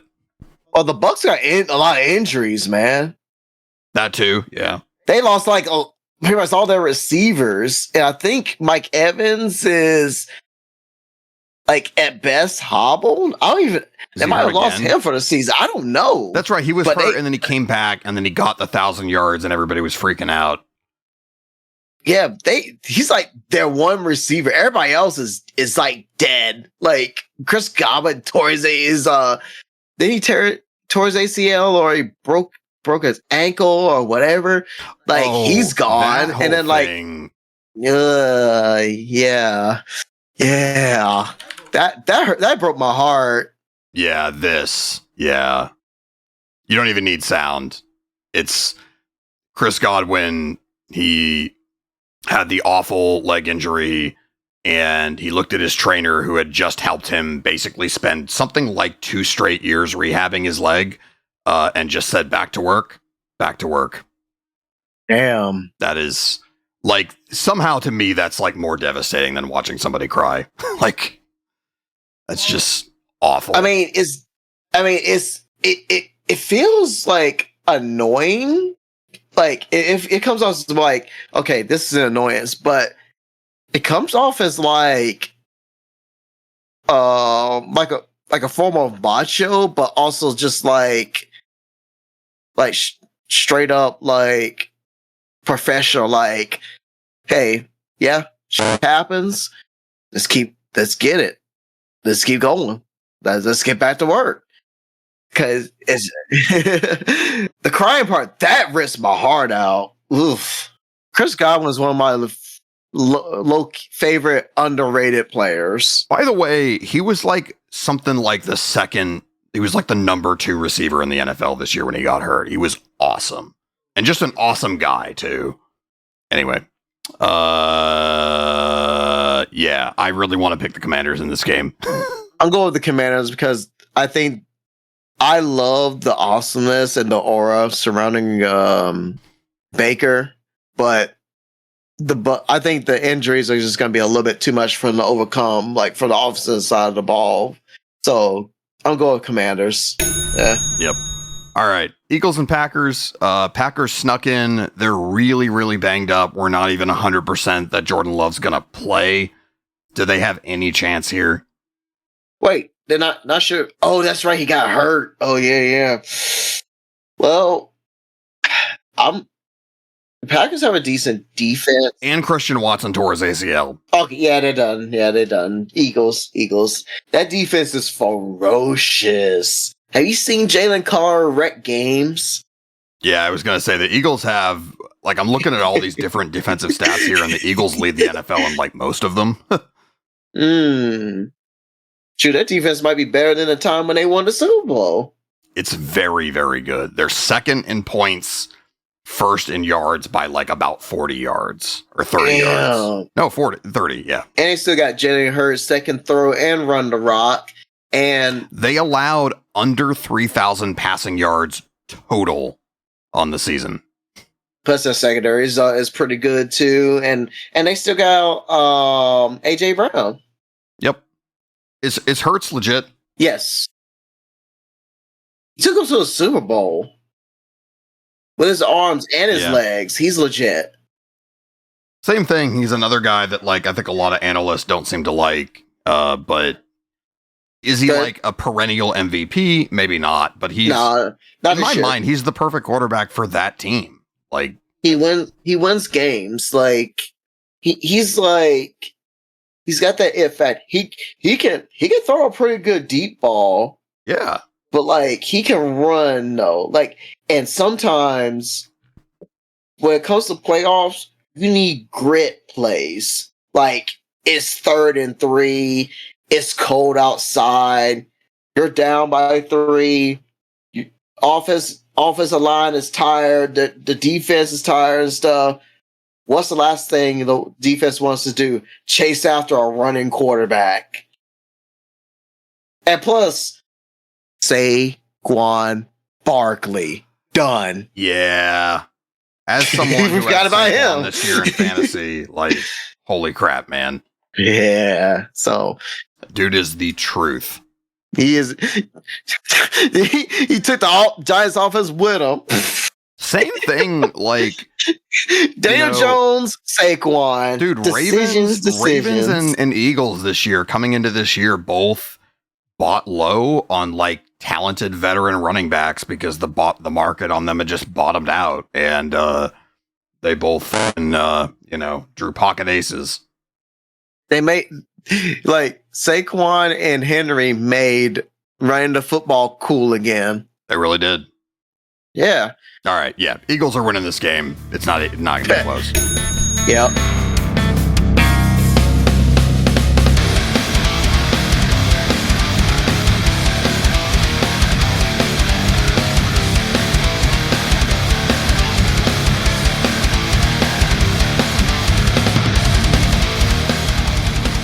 Okay.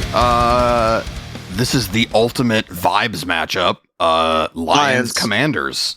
Lions a more complete team. Yeah. Commanders, I feel like even with their youth gets them past the Bucks, but their inexperience will rear its ugly head against the experience on the mission Lions. Plus, Dan Campbell's going to flex his nuts. So, I mean, I don't think it's a contest. Yeah. Jaden, you're not ready for the big time yet. Yeah, I think that one's pretty easy. So then we've got the Eagles. The Eagles and the Vikings, and so it'll be Eagles at home because the Vikings didn't get that number 2 seed. So that factors into it. I'm going Eagles because I saw a weakened defense with the Lions, how they disrupted Darnold. And they got the corners that can have a good game plan and cover Jefferson and Addison. But I feel like Jalen Carter is going to be eating Darnold for lunch. It's going to be close, but I think Hurts is going to, get some key runs, and AJ is going to show out. All right, so yeah, Ooh, I think I'm in agreement. So we've got 1 versus 2 in the NFC Championship. We've got Lions, Eagles, and I'm going to tell you what the deciding factor is.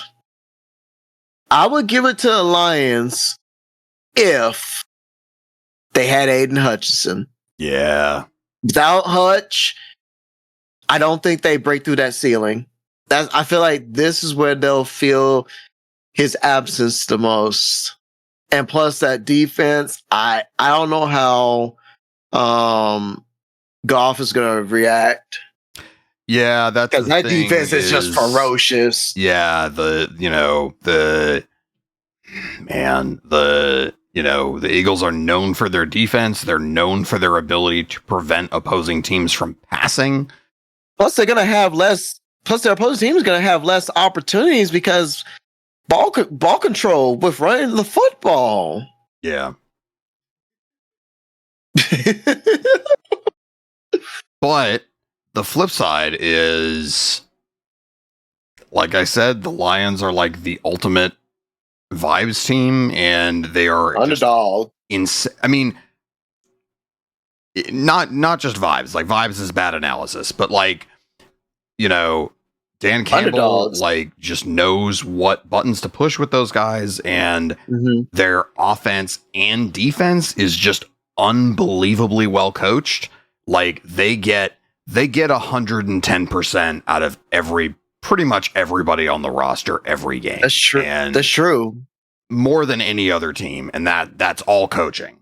Like, putting guys in, just like Belichick did for 20 years, like putting guys in positions to do what they already do well, not asking them to do things that they don't do well. Goff, in a clean pocket, can process, and he can throw across the middle of the field, unlike Russ. Can find guys, and Amon-Ra St. Brown, absolutely, and Jameson Williams, and plus Jahmyr also Gibbs, and they just will they have Montgomery? That's another key factor. That's a good point. Will they have their Sonic to the knuckles? But this is another like manifesting pick. My heart so much wants to pick the Lions. So I think this is we're going to need another tiebreaker. We'll roll for it. Who's got odd? Who's got even? Lions have odd. All right. Here we go. We got odd. Lions. All right. It is. So in my opinion, this is the coolest Super Bowl we possibly could have. Oh, man. The first ones? So wait, Bills have not won a Super Bowl before, right? Yeah, I believe this would be the first title for either of these teams. Yeah, I don't know, man. I have a really comparing these two teams, and I don't know, maybe the Lions get some guys back between now and then, and maybe they're better staffed for a Super Bowl, but between those two teams, I have a really hard time not picking Josh Allen. Yeah, can Hutch come? Is he eligible to come back, or is his leg that bad that he wouldn't make it even for a Super Bowl? Because I thought I saw a note that said, "Hey, he can return for the Super Bowl." He's continuing to eye a return for the Super Bowl. Wow, didn't he have to go to the hospital? Yeah. He broke the out of his leg. Yeah. Jeez. But Aiden's built different, though. Oh, my God. Shoot, man. This white dude is built differently, man. This guy... coach won't count out him return. Wow. This guy eats. Wow. This guy is a warrior, man. To fix tibia and fibula. Yeah. Yeah. He had to have surgery. He had to have emergency surgery. They won big with this pick here. All right. You're so all right. Okay. So in this universe, does he play in the Super Bowl? Yes. Anything is possible. If T.O. could had whatever happened to his leg, and he said people thought he was crazy. Like, hey, I'll be back in time to the Super Bowl. Yeah, right. He came in and he torched us. Like for us, they didn't have nothing else on the Eagles side as a pass catcher. That's why we won, because they didn't have another, like, they didn't have a good Robin to his Batman. Their second receiver was like Fred X. Anyway, yeah, man, you're like pushing me over the line here. Are we gonna do it? Are we gonna take the Lions? I think. Is this like a Celtics situation where just the whole team, top to bottom, is so good it doesn't matter? I don't know, because like I'm really concerned about the Lions' injuries they've been taking, though, because I feel like the Bills are gonna be like a little bit more healthier, and Josh Allen, Jared Goff, put them on like a little like pendulum. Who's the better pure athlete? Yeah, I mean, yeah, Josh Allen is probably the number one, number two in the NFL in quarterbacks, and Jared Goff is like 9 or 10. Yeah. Now, if they had, I would say this: if they had Hutchinson and Montgomery remotely healthy, I give it to the Lions. But I'm not sure about Montgomery, and I really do feel like that's gonna hurt them not having that 1-2 punch with rushing. So I think I will go with the Bills. Look at the Lions' injuries. They're hobbled.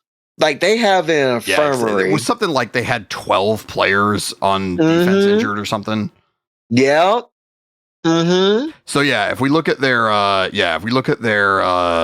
their base 4-3 defense depth chart, they have 1, 2, 3, 4, 5, 6, 7, 8, 9 players on 10 players on IR. That's almost the entire defense. That's what I'm thinking. If they do make it to the Super Bowl, Josh Allen's just gonna dice them up. If they ain't got Hutch, it's just a big hole in this defense. So I'm going with the Bills. But if they get Hutch and Montgomery, that's a chance. But otherwise, I feel like those injuries are just going to come to a head and the Bills will take advantage. All right. Just to make it more difficult, we did say Hutch was going to play. And it sounds like Montgomery will play too, in all likelihood. So does that move the needle at all? It does to a degree, but I think once Allen gets to the bowl, he ain't letting that go.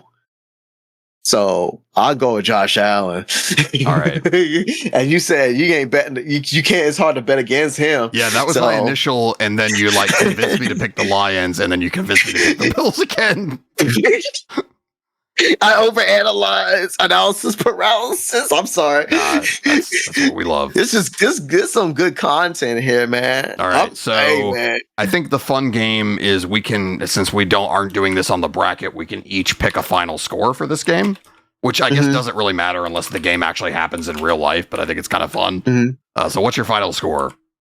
24-17. Wow, it's like a low scoring game. Okay. Yeah. I'm going to say, if Josh Allen goes nuts on that defense, it's going to be something like, 38-28.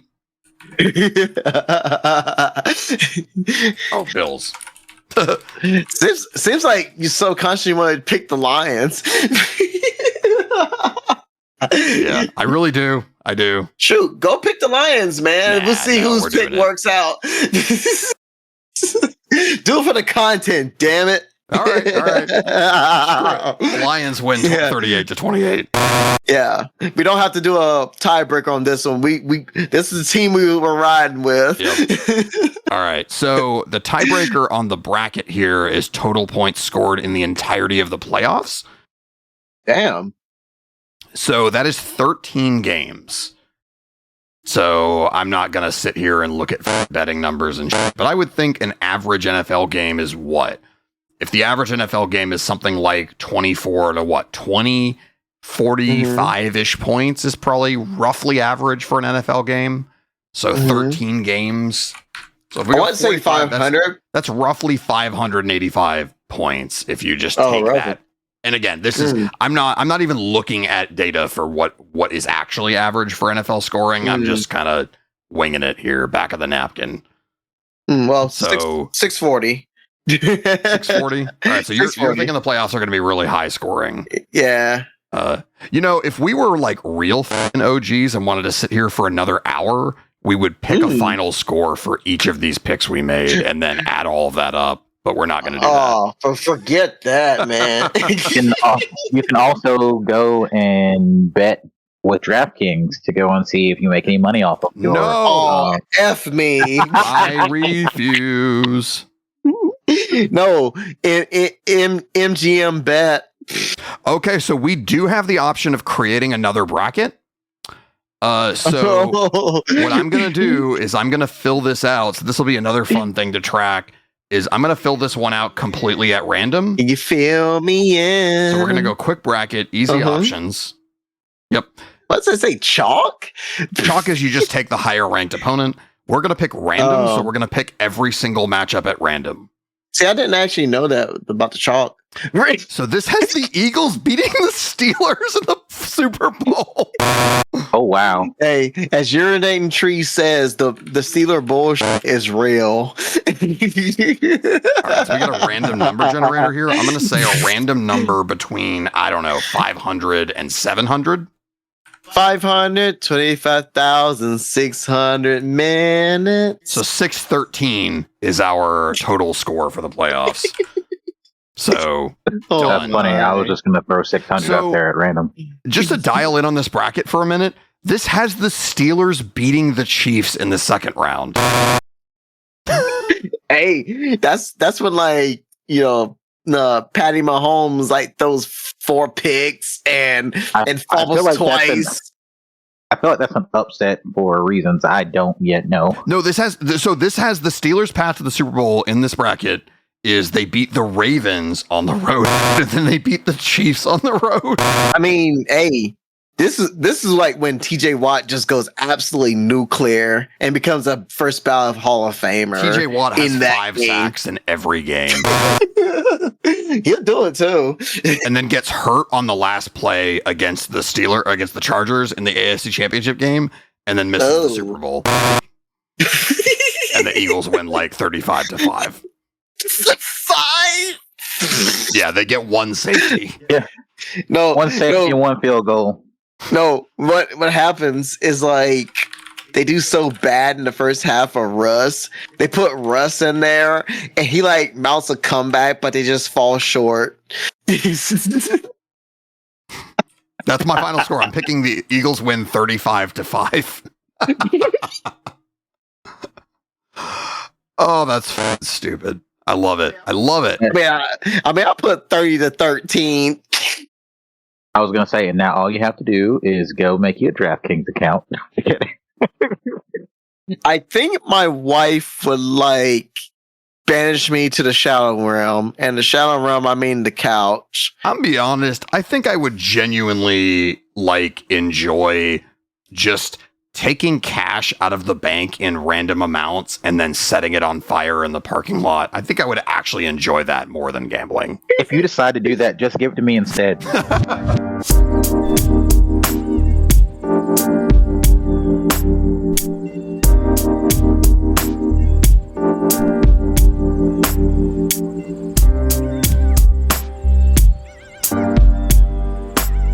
So for my detox, I don't know what to say. I actually thought about this several hours ago. Talking about the value of a good name. Okay. So yeah, we've all been there, growing up, or especially in our college days or something, you'd be like, oh, hey, that person's cool. Or, ooh, stay away from that person, and it's just having a good name / reputation, it goes a long way. It matters. Because if you take, regardless of what your social status is, like if you stripped the clothes, the money, the clothes, the marital status, whatever, and it was just you, that's all you have is your name and how people look at you and remember you as. So, like, example, a good name goes a long way with friendships. You're building long-lasting friendships based off of the respect and the love that you give to people. And if you're, with a good name, if you're a good person, a lot of that love is given back. Simple enough. But if you're a terrible person, a lot of people gonna remember you as like, ooh, avoid that person. Or you might be a person that they'll spit on the grave for. I mean, it's just a matter of, not being a dick. Like, it's just one of those things where we have, it's the greatest value of all, because as I said, you can't take money when you're gone. When you're buried, like when you pass away or whatever, when you're buried, how are people going to remember you? That's the most important thing. And to me, that's more valuable than money or social status any day of the week. How will people remember me? And I want people to, remember me as, person that was good to them, a person that loved and respected them, and, a person that lifted people up. You want to be that type of person. That's what a good name comes in. You want a lot of people, who have respect for themselves and carries that respect to other people. And at the end of the day, it's just that's what we have. I think about when it comes to reputation. Think about with Hulk Hogan, 70s, 80s, megastar, larger than life athlete and personality. He put his heart and soul into wrestling. He's got the battle scars to prove it. His body is, got all the long-term, ramifications from all the abuse he put in the ring, put his body through in the ring. And when he had fans booing him, it was like no mixed reactions. It was like a clear getting booed. Now, I won't be a fool and say that, hey, it wasn't saying, oh, was it politically based? I'm like, yeah, probably some of that was probably based off of that. But the fact that he built a reputation of being a terrible human being. When the wrestlers wanted to do it, form a union, he was a union buster. He destroyed Gawker. He shielded his name out with anything, just to make a buck. He publicly, go, make appearances for politics and make a fool of himself. It's just, doesn't at this point, hey, whatever your political affiliate is, you won't convince me, I won't convince you, whatever. But it's just the way this guy just took his legacy and has just trashed it. He's getting booed as he's trying to shield his new beard that's being sponsored by the WWE. But the fact that he's just become a caricature of himself. And he's whatever good name he had, it's gone. So at the end of the day, yes, he'll be remembered as Hulk Hogan, large in life, say your prayers, take your vitamins, that wrestler, NWO, Hollywood Hogan, all that stuff. but he's just going to be remembered as a dick. And at the end of the day, you don't want to be remembered as a dick. You want to like maintain as good as a name as you can. Try to be a good person, because at the end of the day, your name, your good name, and your reputation is all that you'll have. And if you don't have that, at the end of the day, what do you have? So for me, legacy is defined by like how good was somebody for themselves. Like, because if you're going by your, if you carry based on the way you carry yourself, that bleeds into how you treat others. And if people are vibing with the way you're carrying yourself and the love and respect you give to them, they're gonna likely show you love back as well. Like, I like the idea of people being there for others, being there, being nice, being a person that is willing to lift somebody up, because there's going to come a time where other people, they see you, if you lifted them up, they see you're down, they're likely going to want to lift you up too. But it all comes down to how you are as a person and treating others.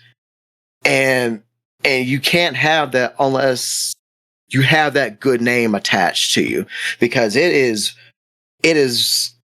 takes a long time to build a great name, a good reputation, but it takes seconds to crush it.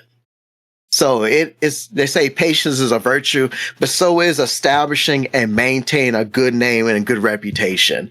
And that, my friend, that goes a long way, regardless where, you're in school or you're, at work, whatever like that. Having a good name means people can trust you. And that trust, that goes a long way. And I'm speaking on experience, and I'm probably speaking like on loop with this as well. Yes, first and foremost, we like to be, nice, respectful people. Nice and respectful people. But it was also a necessity just based off of our race, because there was a double standard. If we weren't, trying to be upstanding citizens, then we're grouped into being statistics, or, seen as like a caricature, or seen as like a negative stereotype. So we had to be like and still have to be on our best behavior. I can't speak for you, Dan, but when race is involved, it's like, no, you don't want to be seen as like what's depicted on like mainstream media, because we're better than that. We have more value than that. So sometimes you just feel like there's a pressure of being like, there's a responsibility of having and maintaining a good reputation. So with that, when it's all said and done, there's great power in a good name. Absolutely. And yeah, I mean, that last thing, that's definitely not, I think our listeners all know that, like, I'm white. I hope so. I hope they know that at this point. I'm black, y'all. I'm black, y'all. I'm blacker than black, and I'm black, y'all. If it wasn't obvious to this point, then I don't know. I don't know what to tell you. Anyway, so my point being in saying that is that, yeah, that last part is really not something I can sympathize with, but I can't relate to as a personal lived experience for obvious reasons. Mm-hmm. But that did strike a chord a little bit, and I guess two things I want to point out. One, you didn't want to talk politics. I will. The person that immediately jumped... No. The person that immediately jumped into my mind was Kurt Schilling. Oh. So, this dude was, a Cy Young winner, one of the best pitchers in baseball. Mm-hmm. For the longest time, he was a great pitcher on the Phillies for many years. He won a World Series, Well, he saw the it. Diamondbacks in 01. Mm-hmm. He started that Game 7 that Randy Johnson finished. Oh, yeah. That was him. And obviously, the thing he's most famous for is that he went to the Red Sox, was awesome, and then, really promised the fans he was going to deliver bring them to the promised land. And he got hurt at the absolute worst possible moment and got shelled in game 1 of the ALCS against the Yankees, and all hope was lost.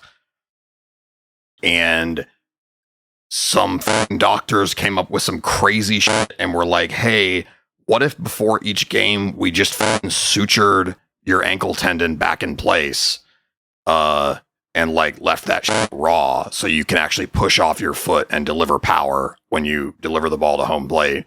And he was like, yeah, let's do it.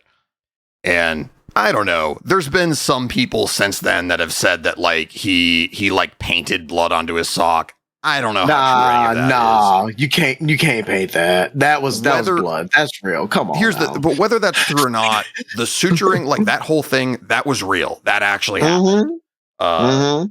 And I'm trying to remember. I think that doctors actually used a cadaver to experiment with that procedure to make sure it would actually work beforehand. So it's pretty wild shit. Yeah. And he did science, that, man. And he won game 6 of that series, and then he won, I think, game whatever of the World Series. So, I mean, the dude was an absolute, in the span of 2 weeks, made himself a hero to the people of, Boston and New England for life. A legend. He became a legend. And you know what? I mean, whatever. I was 14 at the time. Nothing is ever going to take those happy memories away. But, pretty much ever since then, he has been just consistently and completely and utterly just flushing that legacy down the toilet. He started a video game company, 38 Studios, in, I think, Rhode Island. And he took a ton of taxpayer money. It went out of business. He never paid any of the money back. And then obviously, more recently, he went there's levels to going MAGA. He went MAGA to a degree, in the cruelest, most disgusting way. He said things that are that are almost too extreme for Trump to say. You know what I mean? He's way, way down the rabbit hole. And he's not in the Hall of Fame because of it. That's how bad it is. And dang, like that? So I mean, he cost himself. I thought he'd be a first. He cost himself being in Coopertown forever. People in Boston hate him now. Everybody hates him. His former teammates want nothing to do with him. Hey everybody, Dan here, cutting in from the future with a mild fact check on what I said. So the incident I was referring to was not directly related to the MAGA stuff. Schilling accidentally revealed that the former knuckleballer Tim Wakefield and his wife were both battling cancer without their permission. This was actually only last year. Obviously, they were upset. Former teammates were really upset. Everybody was upset. The team did actually invite him to the 2004 anniversary celebration. And unfortunately, Tim Wakefield had passed away in the meantime, and it was, so it was also going to be a celebration for Wakefield. Kurt declined and didn't show up, which, I mean, maybe that's the best thing to do in that situation. If he showed up, he would have gotten booed. I guess the good faith version of reading that is, if you've made a faux pas like that, you probably are going to be a distraction from the event if you show up at all. So in that sense, yeah, not going is probably the correct move, and he chose not to go. But his reputation certainly didn't help, and I think he knows that he's not wanted there, really. So anyway, this has been Dan with another DVD fact check, and as always, please remember that if you fact check you're being biased. Yeah, he's just a complete pariah now. And oh, like he just nuked his rep. yeah, and that's what the story about Hulk Hogan made me think of is that same thing. I mean, dude, Aaron Rodgers, like he was a multiple-time MVP, Super Bowl winner, one of the best, most talented quarterbacks ever, dated Olivia Munn, like, you know, on top of the world, and he, you know, just can't stop being like a 9/11 conspiracy theorist.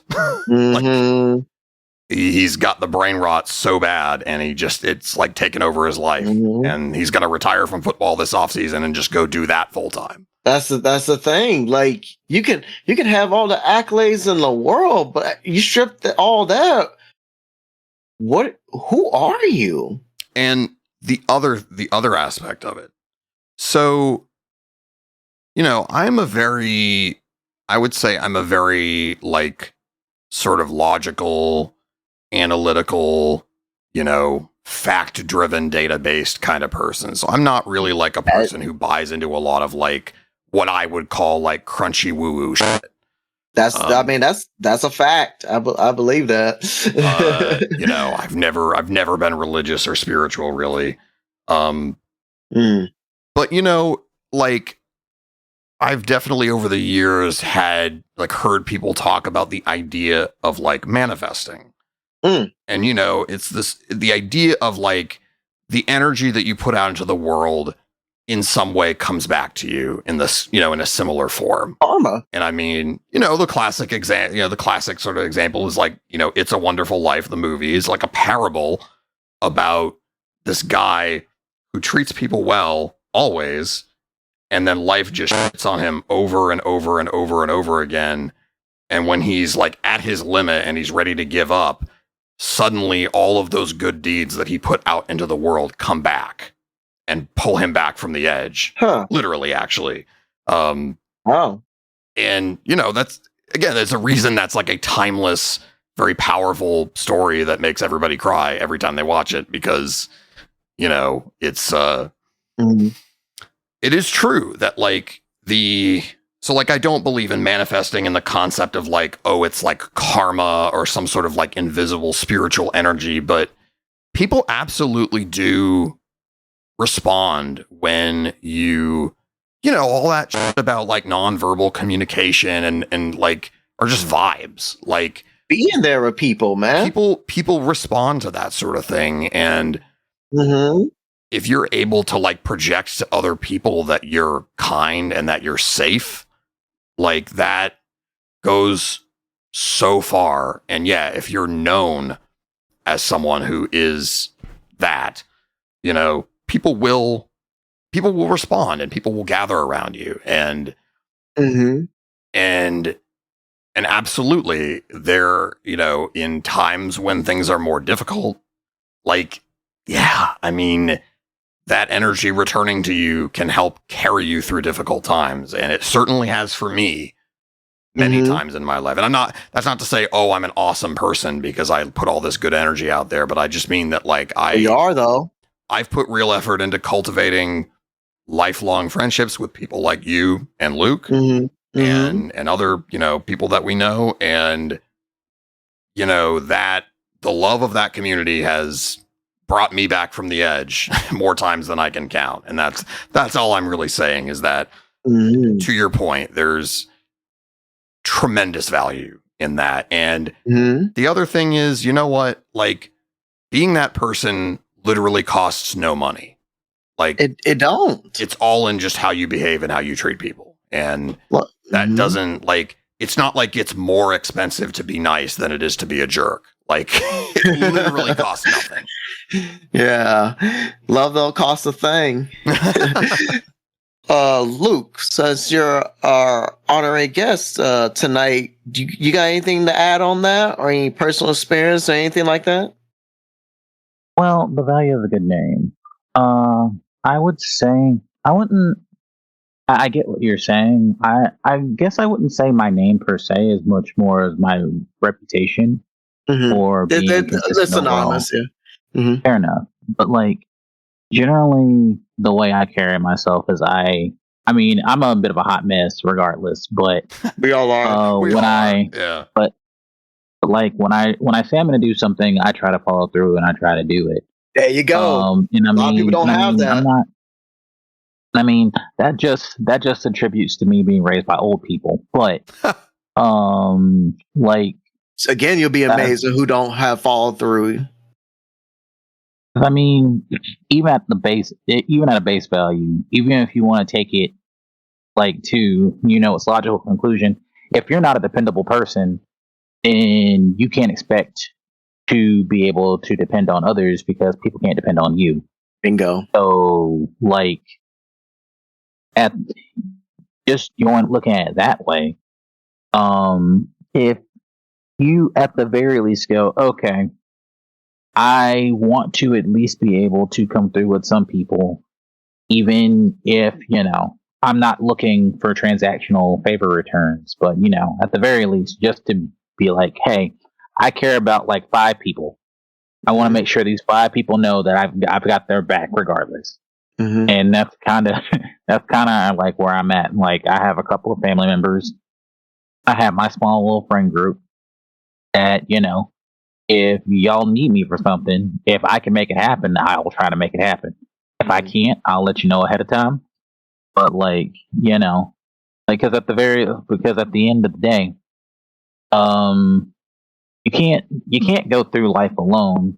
More often than not. Like, even just an encouraging word in your corner can really help you out a lot. Yeah. So, like, at the very least, just to be there for somebody else, because, every now and again, you need someone to be there for you. Mm-hmm. I think, like, I think the 3 of us, like, I think we all think that, like, that thing where you, like, show up and support people and, like, do the things you say that you're gonna do. Like, I think we all think that's, like, the baseline but, like, if you just do that, you're honestly, like, well above the bar. It sucks. It shouldn't be that way. But, like, that kind of does put you in I don't want to say the minority, but, like, I don't know. It separates you. It separates you from the rest. Kind of does. And, it shouldn't. But here we are. That's the way it is. For me, at the end of the day, like, summarize, it comes down to, like, you say you're not religious and stuff like that, but like it's in the Bible, but it also, this message is just a universal thing. Treat the great commandment. Treat people the way you want to be treated, man. Treat people bad. I mean, why are you expecting to get anything good in return? And at the end of the day, for me, who would you rather be? Would you rather be, you walk into the room, you want, like, say it's a party, you walk into the room, in a room of people, and the people that see and recognize you, do you want them to be like, oh, yo, it's that person here. Oh, I am glad they're here. Or, man, yo, now it's a party. Or, man, this person gets great vibes. Oh, this person's gonna uplift us all and everything like that, or at least uplift me or whatever. Versus, oh, it's that guy. Man, I don't want him to be here. Or, man, I'm getting out of here. What person would you rather be? Person that people gravitate towards or going away from? It's really what it comes down to. People just go, oh no, here we go again. Yeah. So, yeah. At the end of the day, treat people the way you want to be treated. Don't be a dick, and, put good in the world. Yeah.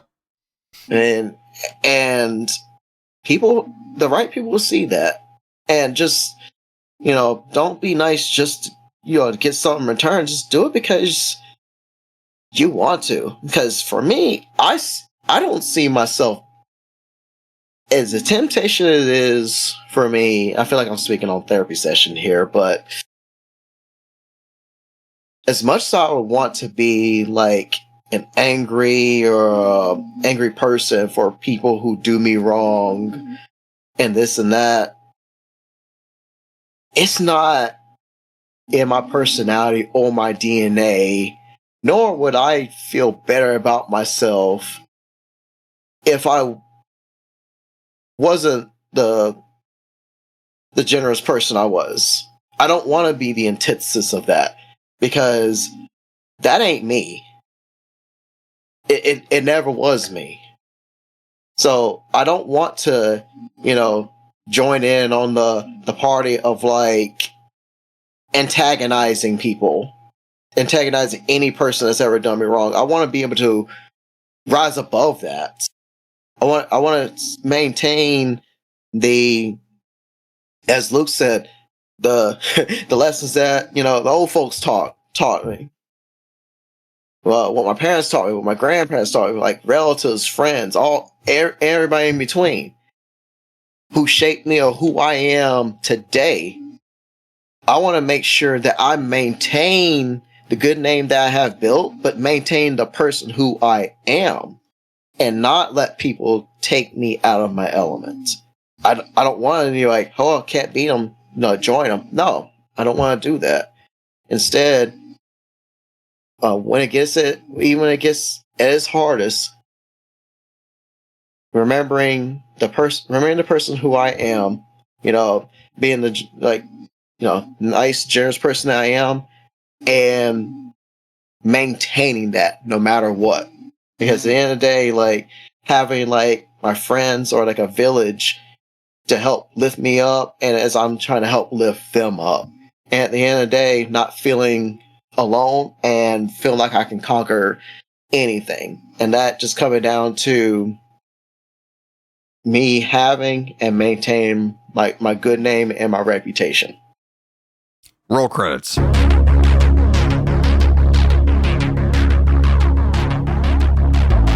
think it is time for us to get the hell out of here. Yeah. 4 hours later. Just kidding. Oh my gosh. It's probably only like 2 hours later for you.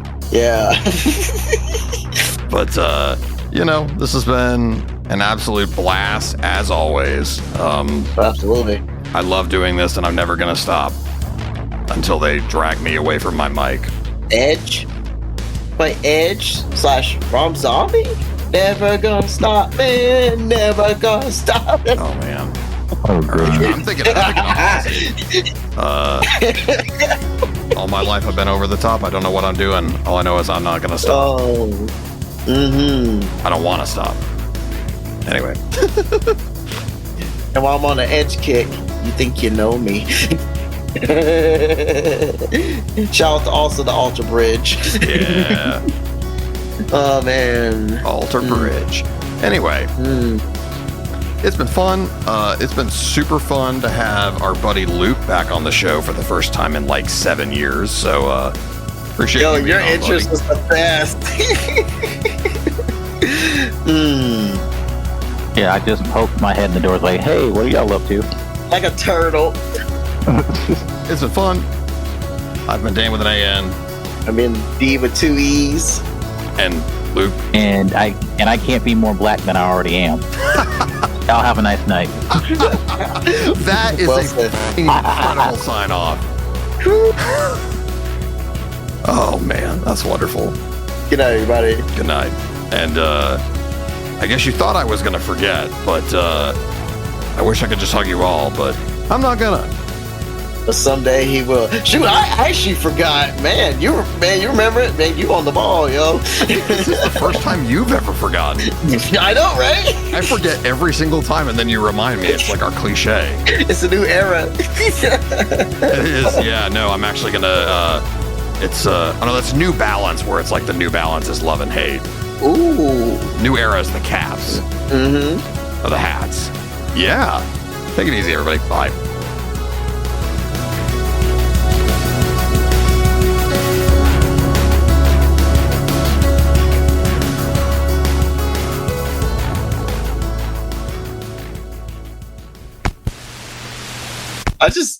I just love, like, I'm looking up at my my secondary screen, and I just see like Sam Darrell just pointing at me out and definitely mononucleus. So what I did is I poured a glass at the beginning of the night that was like 10% Crown and like 90% apple juice. And I've just been slowly adding Crown to it as the night has gone on. It's 10% luck, 20% Crown. 30% Crown, 40% Crown. I want to say, I mean, I think Billie Eilish said it best. You should see me in a crown. The crown is in all of us. Literally with you. Yeah, no, it is literally in me right now. Gatorade. What if Gatorade and Crown is it in you? Merged? What a bizarrely suggestive ad campaign. Is it in you? Ignore that. You know what? I don't care. Ignore this. Ignore everything ever. Ignore all things in life. Take the red pill. Forget everything that's happened. No. Is the blue pill? Did you forget everything? And the red pill is the seed. That's red pill, blue pill. Red pill, blue pill. Yeah, the red pill means that you listen to Joe Rogan all the time. And the blue pill is like living a normal life. Oh. All I have to say to that is no serenade, no fire brigade, just the pyromania. There you go.